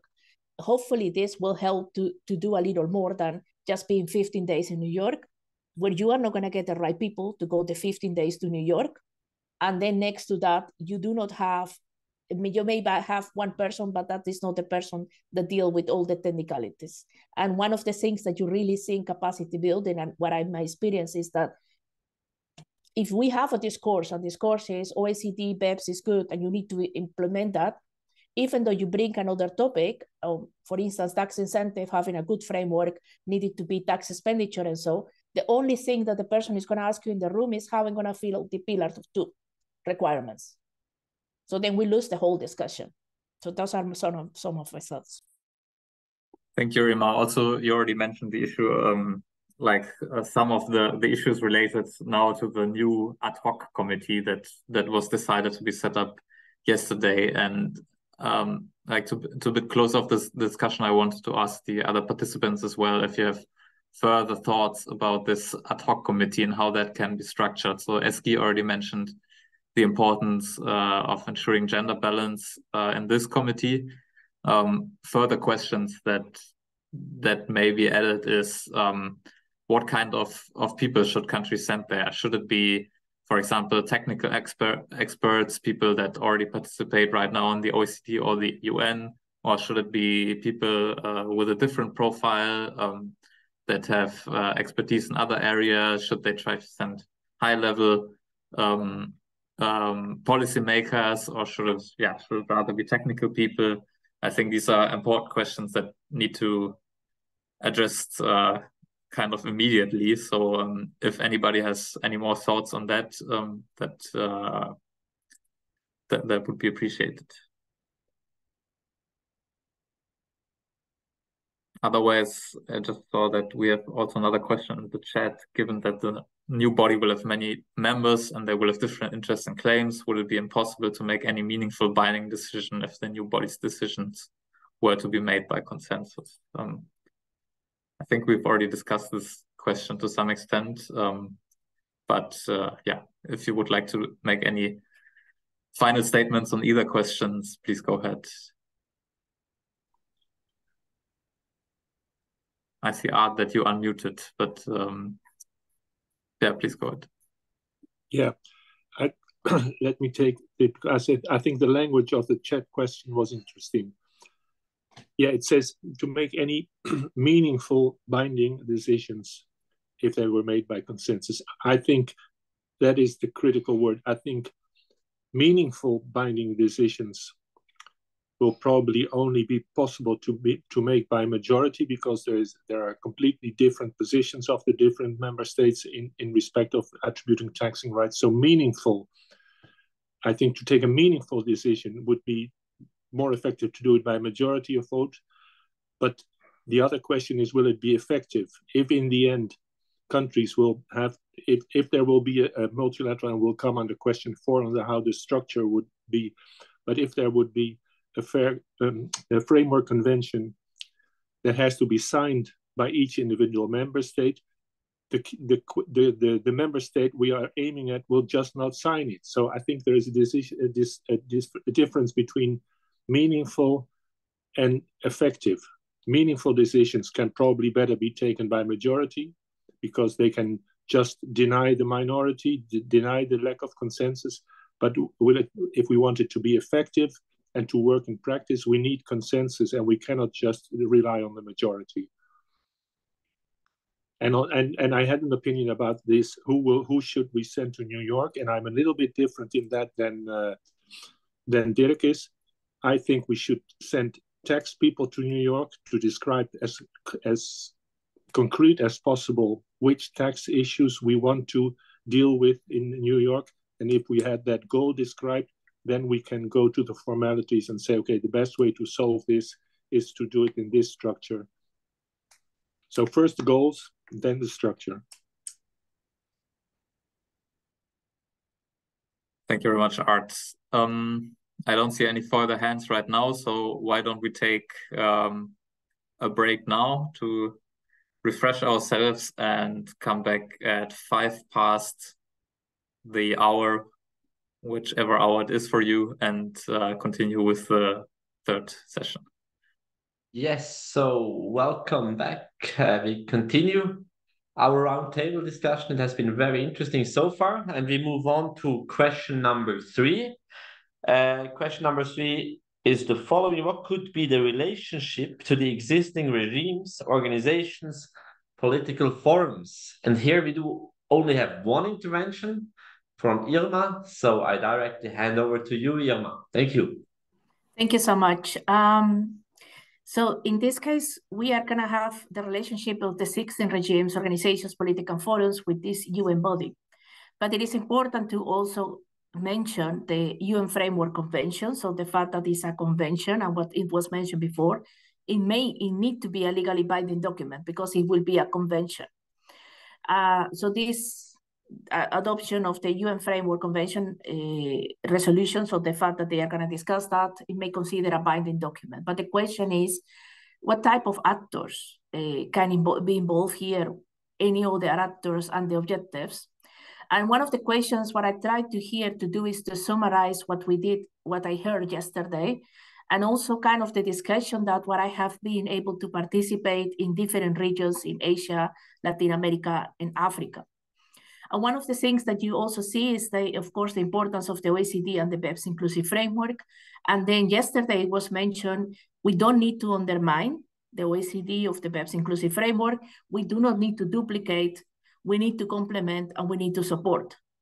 But those 4 objectives are quite different, because at the end of the day, you need to think about, when you discuss about this UN intergovernmental ad hoc body, how will undermine, what type of objectives we'll have. So it will not, or will go further than other BEPS projects, or duplicate doing the same, or complement of adding more, for instance, the taxation of capital gains, the wealth, and so forth, or support.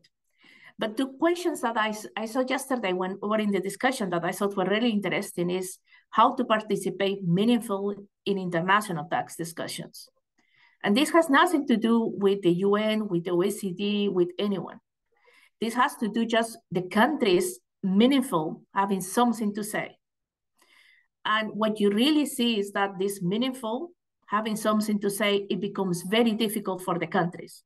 So you see that normally there are a lot of countries, and some countries who are mostly developed countries or some emerging economies who will speak up in these international tax discussions.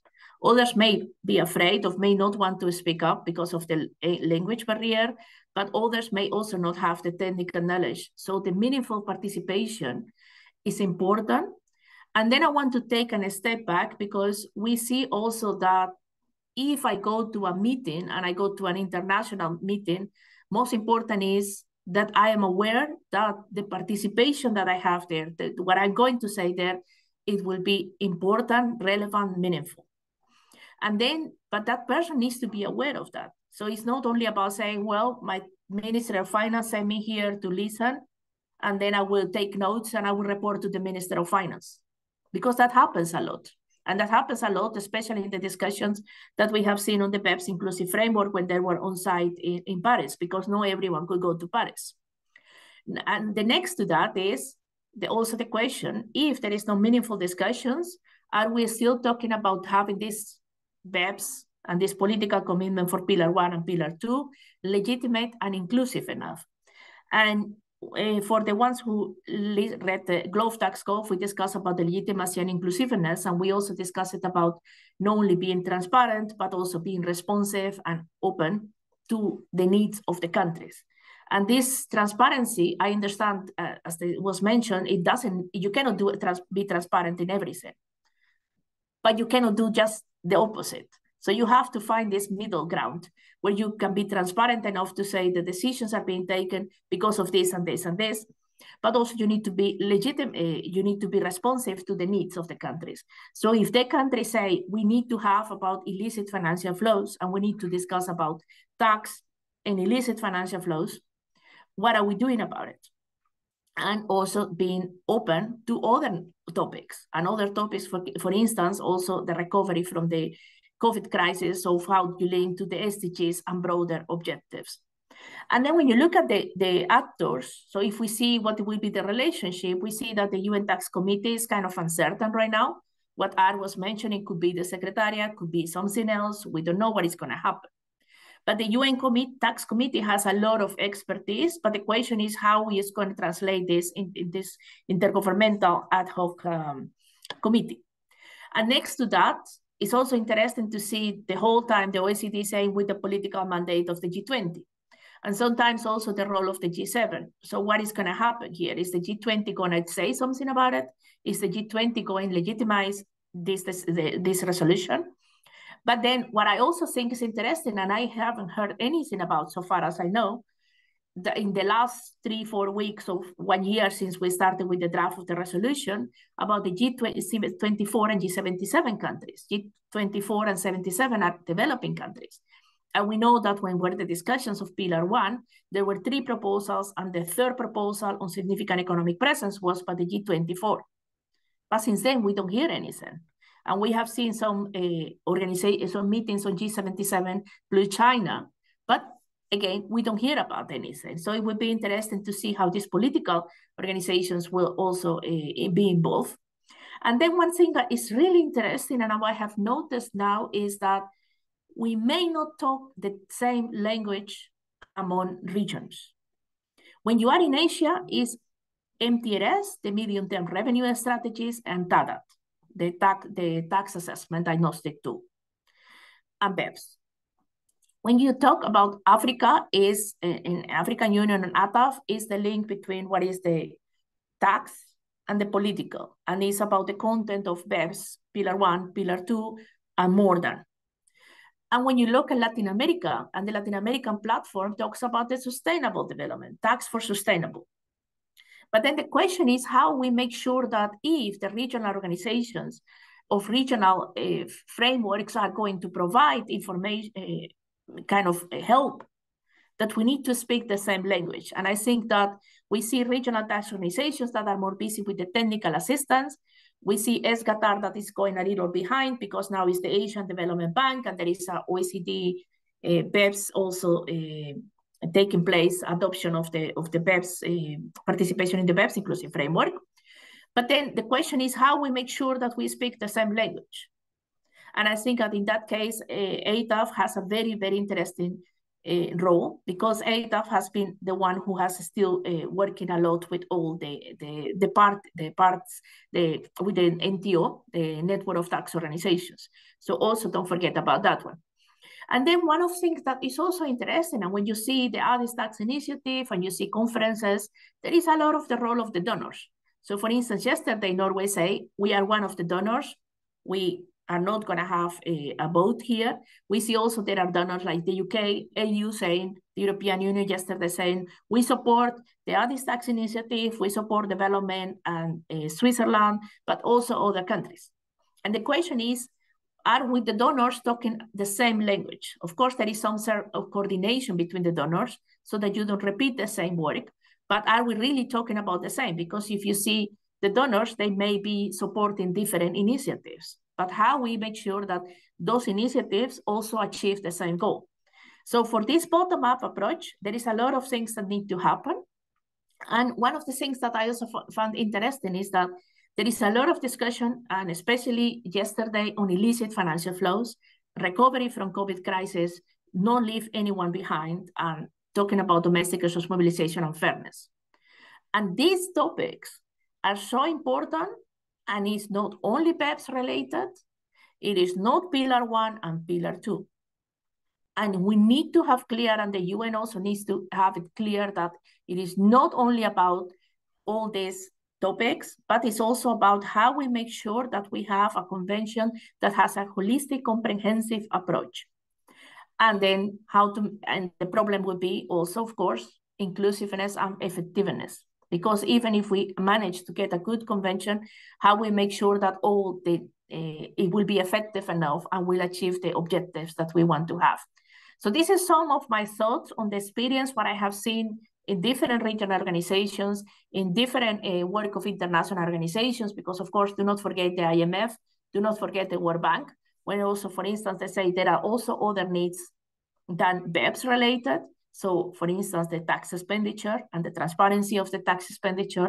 So the questions are how we make sure that in this possible legally binding document will be taken into account. And therefore, in my view, there is more work to be done. And hopefully this will give some food for thought for the other, for this discussion. That's it from my part.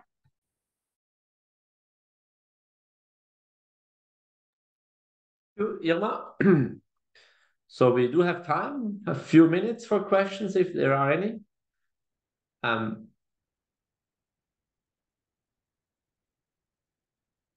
Again, raise your hand or state the question in the chat.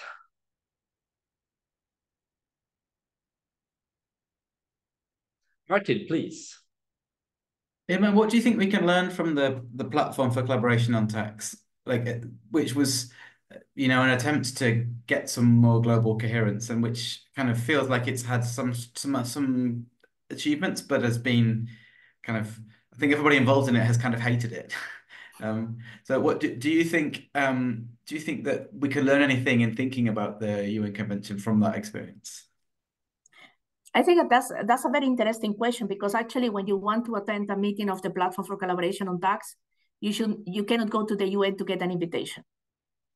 This is organized by the World Bank and the IMF. And what I think is that the Platform for Collaboration on Tax, and for instance, the toolkit on tax treaty negotiation, and the toolkit on indirect transfer of assets, it could be interesting topics, but the question is how to build in what we have already done. And one of the things that I do think that in the Platform for Collaboration on Tax is that it goes to the technical part, but it will never, and it will not be, and it's not the objective of the Platform for Collaboration on Tax, to have these meaningful discussions. Are you participating? Are you involved? how you can be involved in, or how you have a meaningful decision making. And one of the things that I think we are missing in the platform for collaboration on tax, now that you ask, is, for instance, we need to develop develop workshops on global tax governance. We did it with ATAF before. We are doing it next in May, June next year here at Leiden University in a postgraduate training, together with also skills, oral presentation skills, argumentative skills, because you can give people the content, but if the person doesn't know how to exercise their voice, then you will have a problem. And if the person doesn't think that this is an important topic, then you may have a problem. So I'm very skeptical. I think that there is more work that it could be done, and we could focus also on platform for collaboration on tax, not as a technical assistance in terms of the content, but awareness of what is happening right now. Thank you. So Florian in the chat asks the following: out of the box idea, in an effort to build bridges, avoid duplication, benefit from existing expertise, and maintain influence, could it be envisaged that the OECD offers to host the secretariat of the new convention?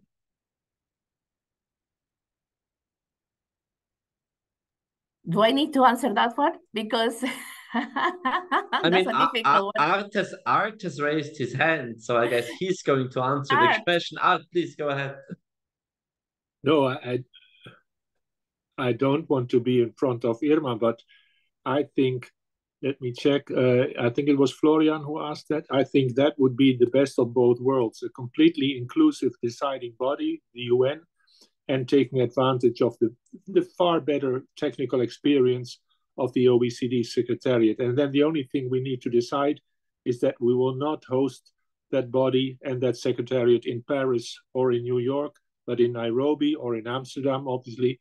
And then we will have the best of three worlds. We'll have a good location, a neutral location, a strong Secretariat, experienced Secretariat, and an inclusive deciding political body. That would be the best. Thanks. What if you stay for a second? I have a question here. So to be provocative, the only thing we are looking for actually is a convention to legitimize the inclusive framework, right? That's the actual problem here, that we have an inclusive framework that has not been based on an international agreement. You know, it has opaque rules of procedure. So once we have an international convention on how such an inclusive framework is structured and governed, then probably we could solve a lot of issues that are on the table. Yeah, I think that could be an instrument to do it. I think I just have to think it over. Maybe after the next question on how it will work and how the framework convention will work, we could think about whether that would be a solution for the Pillar 1 and Pillar 2 issue as well. Okay. I'm lost. No worries. So are there any other questions? Because otherwise we are perfectly on time, Irma, to start with our fourth and last session. Yeah. We have 40 minutes left, and the last question is how to make it happen. Of course, we will have quite some overlaps with the previous sessions here, but that's on purpose also to conclude the whole roundtable. So Irma, I hand over to you. Yes, thank you so much. And the idea of my presentation was kind of having a bridge between the two things and having to see some food for thought. And now we are going to see how to make it happen. And the fact that we are all here and we sometimes do not have the answers, but we have a lot of questions means something. And thereafter, we are going to have with the first presentation. So we will have 3 presentations. That will be Art. Then after will be Tovoni, Radre Marialena, and Derek Burghuizen. And then we will conclude with a final closing presentation by Peter. Feel free to ask the questions in the chat and to ask, because this is the moment where we can say how to make it happen. And we may not have all the answers, but we may raise really good questions. So please go ahead, Art, you have 10 minutes. Thank you very much, Irma. Well, I don't know whether it will work and how the ad hoc committee decides to design the terms of reference and what then will happen, but reading the Secretary General's report, reading the resolution, I think there is a clear idea, at least at the Secretariat of the UN, of how it will work. And if you want to know more about it, I think I can easily refer to the public papers of the UN Tax Committee of the meeting we had last October in Geneva.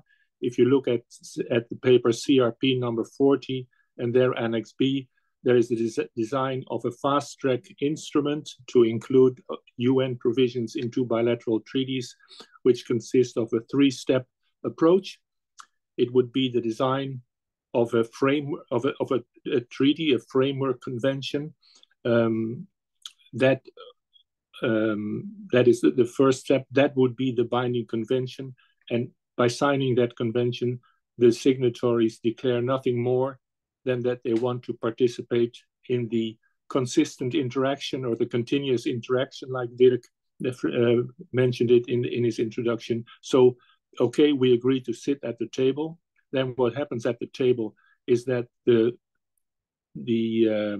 Conference of the Parties designs different protocols, which could be comparable to what is now the OECD or the UN model. It designs provisions that are fit to include into bilateral treaties. And in that respect, I think that that shows most clearly from what used to be OP 6A, but at a certain point you'll find in the resolution a decision with 4 or 5 letters, and then under E, the idea of the ad hoc group to already start developing early protocols that refers obviously to this structure.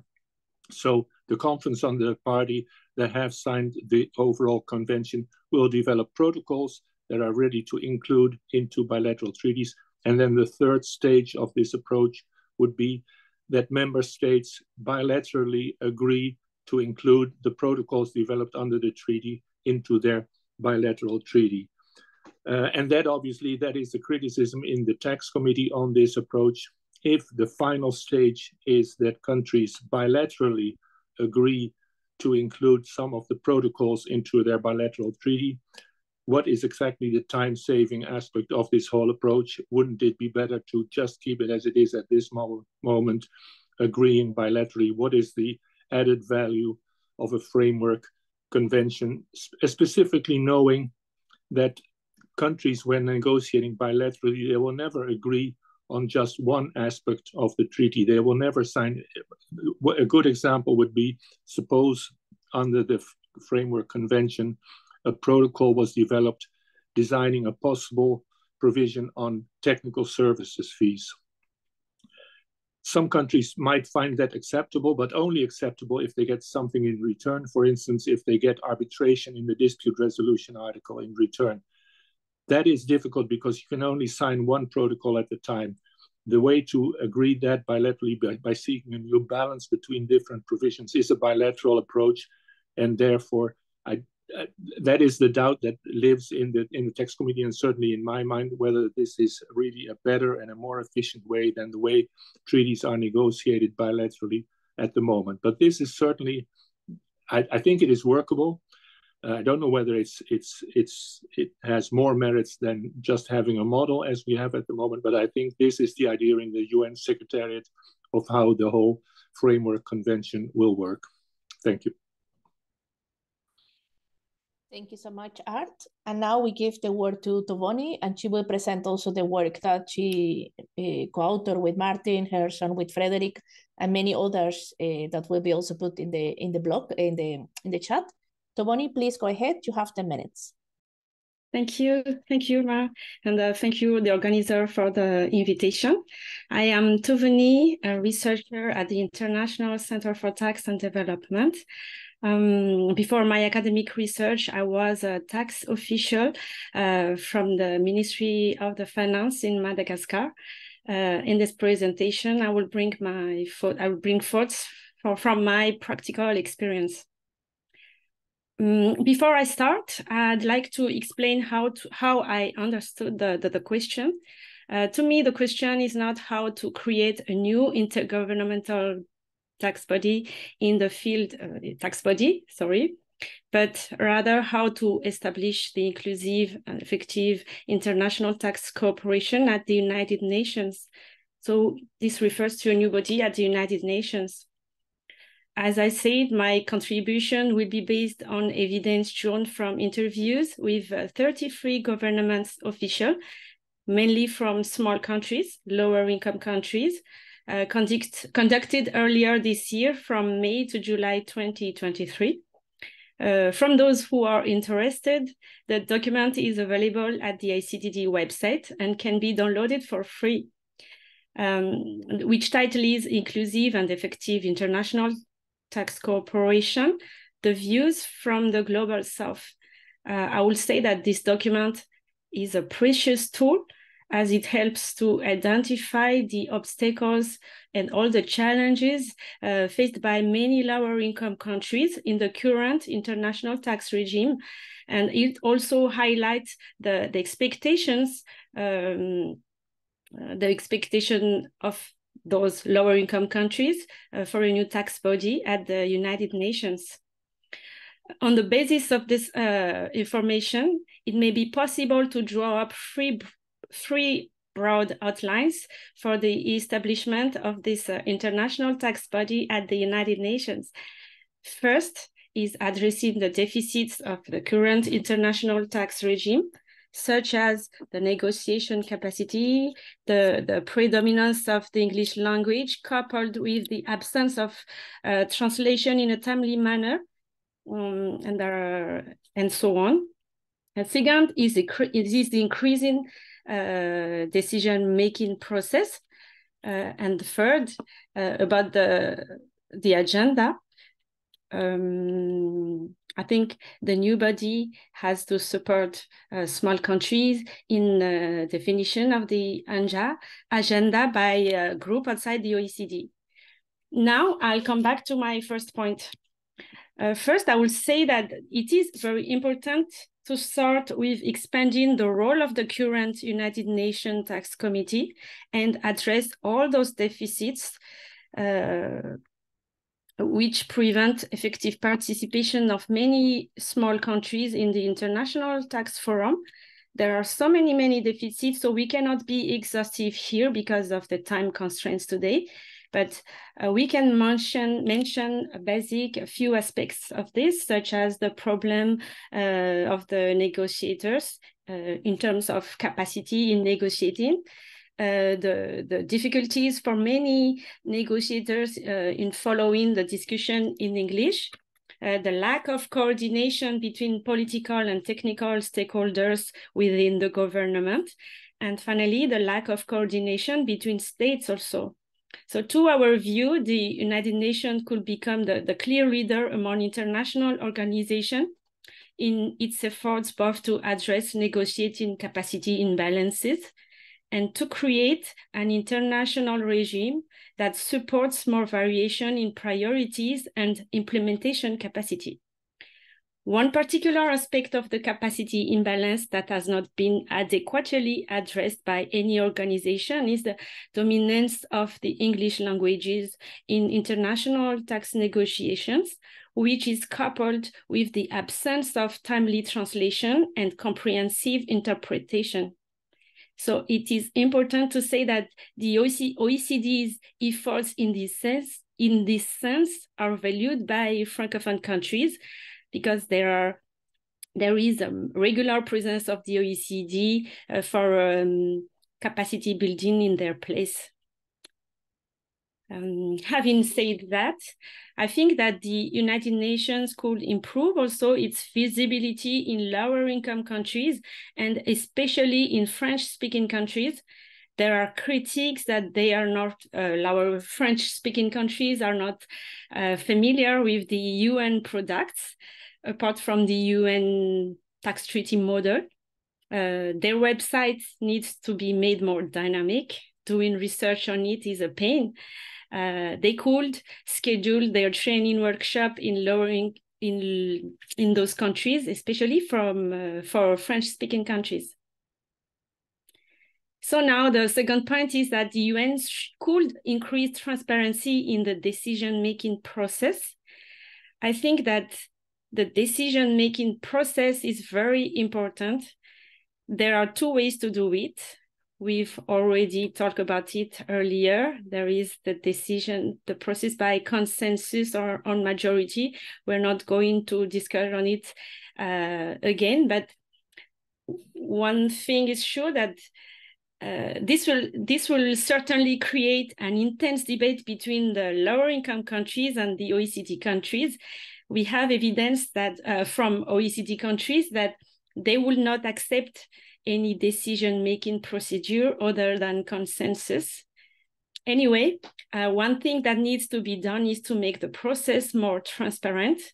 Some interviewees from lower income countries doubted the transparency of the OECD Secretariat. The third point is that the UN could support agenda setting by group outside the OECD, as it has done in other areas of international law by drawing on regional agreements as the basis of new multilateral negotiations. The agenda is also very important. Lower income countries should set their own agenda in the international forum. We cannot blame the OECD for having their own agenda. Lower income countries should have their own also. Capacity building in this direction would also be very necessary. Several developing countries don't receive country by country reporting, for example, the exchange of information, because they don't put safeguards in this place. So one is to have this non-reciprocal. Finally, I would like to conclude by saying that the question is not whether parts of the tax work of the OECD should and could be shifted to the United Nations. The new governing body should coexist with existing institutions and find a better way to improve their complementarity. Thank you. Thank you so much, Toboni.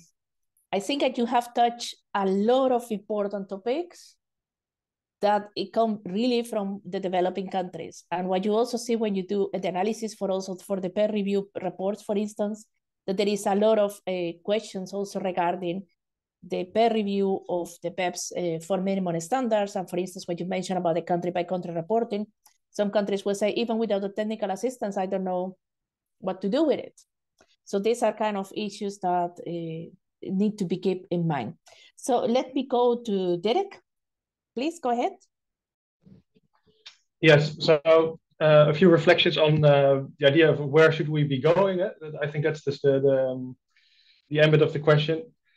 Well, as I've explained, I'm in favor of focusing on procedure first and then content. So yeah, I disagree with Art in that respect. So I'd rather send first some people who know about international law, international lawmaking, public international lawyers, perhaps accompanied by a tax lawyer. I don't think that's perfectly fine, but I think so the focus should be on procedure.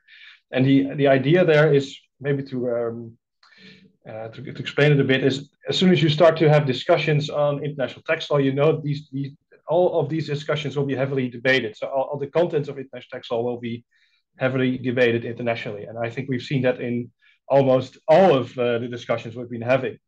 And it then makes perfect sense to focus on the way the discussions take place, the environment, the legal or procedural environment in which the discussions take place.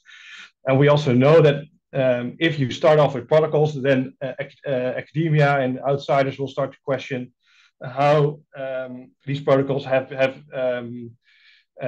become a reality. So what has been the political realities underneath all these underneath these decisions, underneath this lawmaking process.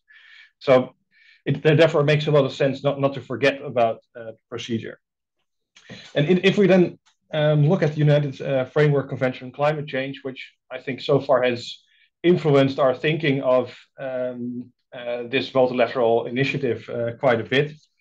You can also see that it was made in 1992, and that its initial commitments were quite weak and mostly of a procedural nature. And as such, it has been able to establish quite universal participation.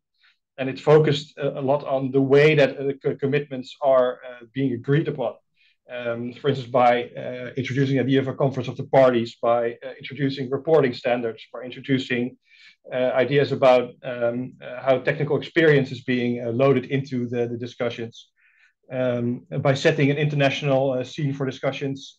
For instance, in New York, I think that's the idea. I agree with Art that shouldn't probably be New York, but somewhere else. But so the UNFCCC has been, in relative terms, quite successful in gathering the whole world around it, due to these, I'd say, rather procedural aspects instead of delving straight into the contents.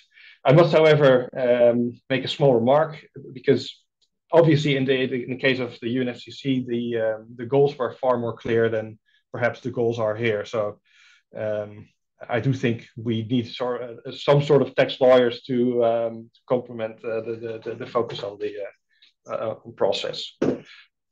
So that's my main idea. Oh yeah, and one final remark: 1992 is not 2023. So I'm still thinking about it, how our current global environment is different from 1992. 1992 was the year that Francis Fukuyama wrote his book on the end of history. Well, certainly that's not the case anymore. And does that require a different perspective on how we use the UNFCCC to our current time? Thanks. Thank you so much. I will just give first the word to Peter, and then we will have some questions from Florian in the room. And I see also Art raise his hand. So I will first give the word to Peter, because I think it is important to keep the final presentation. And then after, we have time for discussion. And if someone else also needs to ask the question, please raise it in the chat or raise your hand, so we have time. Okay, can you see the screen, Yama? Yes. Okay, now I tried to summarize what has been discussed so far, and I tried to outline how a new framework convention could look like. And we discussed that, and Martin raised the issue of what needs to be solved at the global level. And this is what I call here the lowest common denominator, because I think for the new convention, what is clear, we need to have a consensus, and we need to have a consensus at least by 90% of the countries that are currently at the table. And what is the lowest common denominator? First of all, and here I think it's really a substantive goal that was also brought up by Mary. We need cross-border transparency. So everyone that sits at that table needs to commit themselves to at least a low level of transparency. That the conventional mutual administrative assistance could be the building block or the role model here.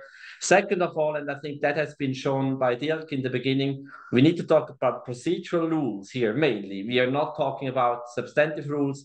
At the end, we need to have a system that governs how treaties are negotiated at an international level. And by treaties, I mean treaties that are not mere bilateral treaties.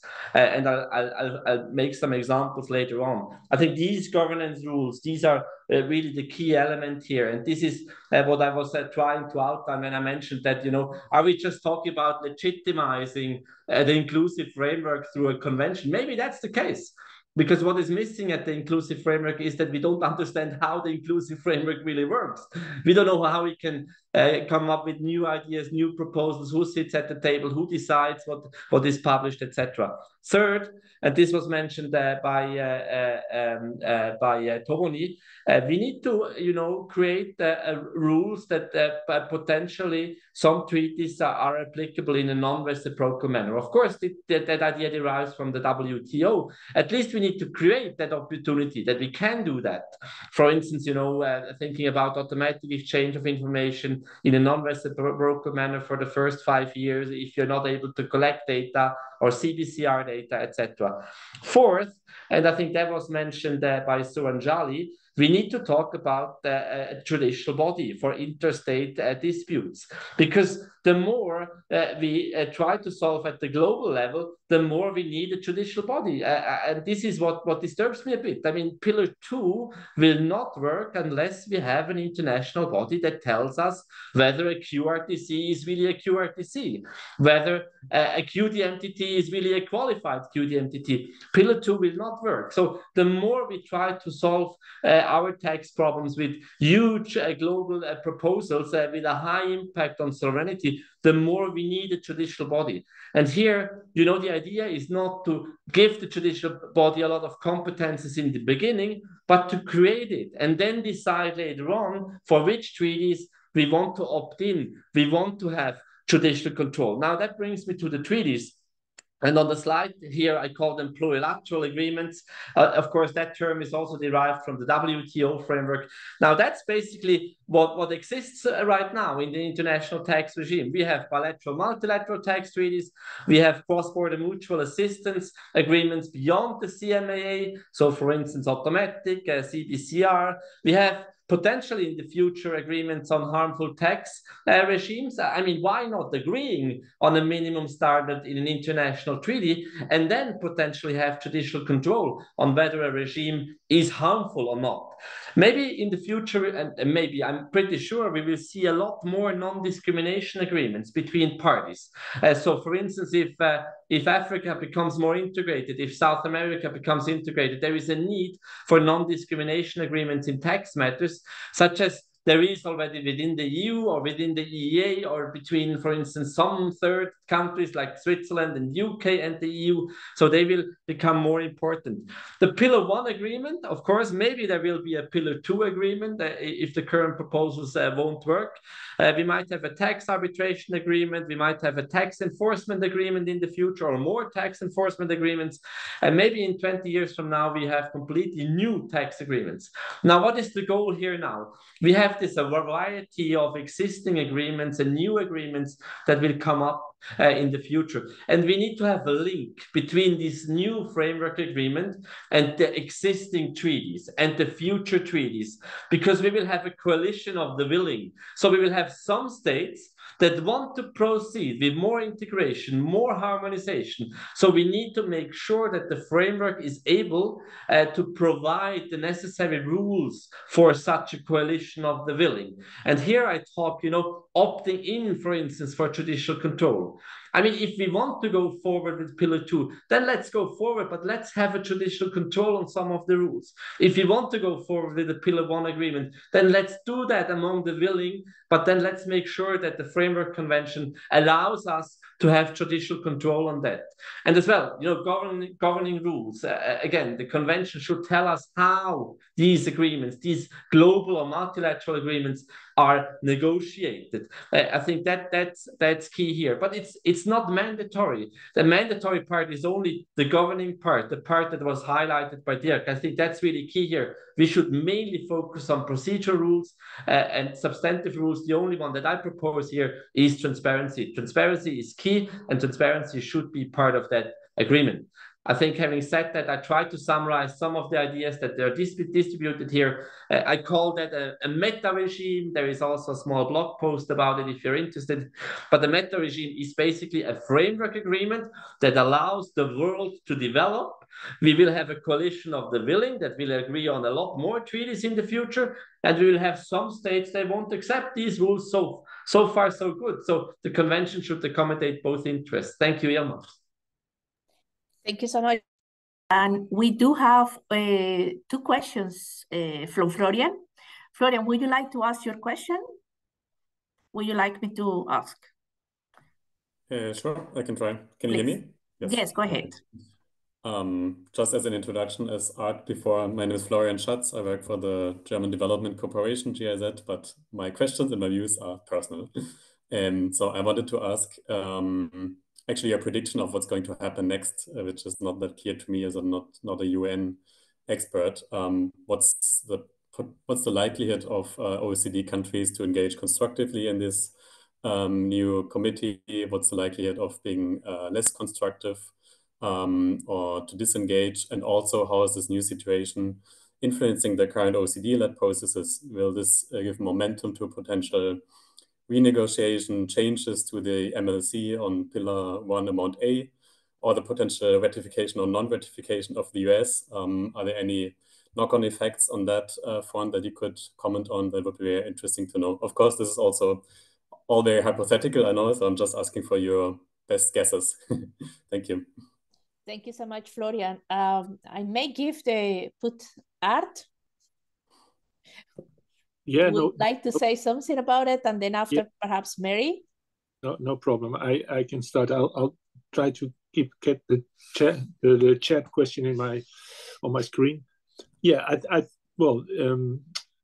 and obviously let me re-emphasize that I'm not speaking on behalf of the Dutch government, so it's their own decision. But my guess would be that once a UN body has come to life, has been formed, Syria's government will not neglect that, and they will participate constructively in that new body. And I think, if I remember well, yesterday in the explanational vote of both the United States and the European Union on behalf of their members, it was said that we will continue to cooperate constructively in this body. Will they? So they will not choose to disengage. And then the last part of Florian's question is an interesting one. Will they obstruct? Well, obviously they will come there with their own interest, and they might have different opinions than other members who were in favor of creating this body, and they might have another opinion about fairness and efficiency than the NGOs that comment on this process. So I would say they will engage constructively. They will bring in their own opinion, and I think it would be a mistake to present defending their own interest as obstructing the process. And what will happen in the OECD, I think that's difficult to say. I would guess the OECD has done so much technical work, so many countries are at the table at the OECD, so I would think that that process will continue. And I think that in the end, most of the participants and both the Secretariat of the UN and the OECD are aware that aligning the two processes will be of the utmost importance, and they will seek to do that as good as they can. So that would be my prediction on a personal. Thank you. Yes. Thank you so much, Art. Let me give it to Martin. But Mary, if you would like to say something from ATAF perspective, but then I give first the word to Martin, and then after, if Mary would like to add.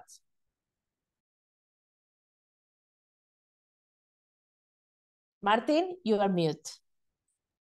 Thanks. Sorry, I was just noticing someone has posted a comment saying, "Can you read out my question?" So just so you know, Emma. So I was just going to say, I had a quick look at framework conventions that existing framework conventions. They have a considerably wide membership, but there is at the margin some variation in quite how universal they are. And so I wonder if a question here, thinking back in part to some of the issues we were discussing earlier, and then linking to this discussion, is there a strategic choice for the advocates of this convention as to whether they want it to be universal, bearing in mind what they might have to accept in the drafting of it and the framing of its objectives to make it universal, and then the compromises that might follow from that? Or is it a strategic choice to be a bit more uncompromising in how it is framed, accepting that then some countries will not ratify it? Yeah, I'm interested in other people's considerations on that point, because I don't quite clear in my head how you would frame a convention in a way that was sufficiently acceptable to everybody, how that might differ from what it is that the African group has in mind when they set it out in their resolution. Yeah, that's a very, very interesting question. So I think that I have some thoughts about it, but let me first give the word to Ataf, to Mary, and if anyone wants to react also to Martin's question, so please feel free. Mary, please. Thank you so much, Professor Ilma. And I'm sorry I got off the call, so I missed a lot of the conversation, but I saw some of the questions in the chat on how this will affect the OECD-led negotiations. I think what I say here, again, I give as a reference as to why countries felt the need to have this conversation. I think the issue there was there was need to have this conversation because what was coming out of the of the discussions, they didn't feel was really addressing needs. So for me, I think while I don't have a yes or no answer, I think if you look at that, it's a clear pointer that there are some of these areas that will need to be opened up for further discussion. Because, for instance, if we're looking at, if countries, a greater part of the world feels that what is being discussed doesn't represent them, I think what the UN Convention offers is an opportunity for these countries to say which areas they feel do not speak to their needs. And so I think that could be an angle from which there could be possible discussions on some of these issues that have been raised and where people feel are not inclusive and do not necessarily reflect their needs. Because if you look, Ilma and colleagues, at one of the issues that we've been raising is the issue that source countries are not necessarily getting what they should be getting in terms of taxing rights. And if that is the case, and the decision and the discussion poses an opportunity for that to be revisited, I don't see why not, because I don't think some of these things should be cut in stone and metal. I think that is the beauty of having a platform where you can discuss some of these issues. I'm not saying necessarily that is how it's going to happen, but when I look at that motion that was moved, and when I look at the proposals that were made, it is clear that people are saying that right now, we don't think the solutions that are existing are solutions that will enable us to get the revenue and mobilize the resources that we need. Thank you. Thank you so much, dear Mary, because I think that you are completely right. I mean, the countries yesterday were mentioned about the SDGs, not leaving one behind. And the question is, what do you say to the citizens, to the normal citizens, when all these international discussions, I mean, they want fairness. There were something else that is very challenges, because you have to bring the international and the domestic discussion. But those are some thoughts that I'm having. Let me give the word to Frederick, and if anyone wants to comment, I see 2 questions, but let me go back to Frederick. Maybe just a quick comment on the question that Martin raised, which is interesting. I think, how compromising should countries be in this process of formulating a framework convention? I don't think that it requires to be acceptable to literally everybody, but I do think that it would be important to in this process bridge some of the gap that we see from the outcome of the vote yesterday, which is a relatively clear north-south divide. And given that that many, not all of them, but many of the subject matters of taxation, they concern kind of both north and south, because international flows, economic flows, they are structured like that. So I think it would be important to bridge some of that gap in terms of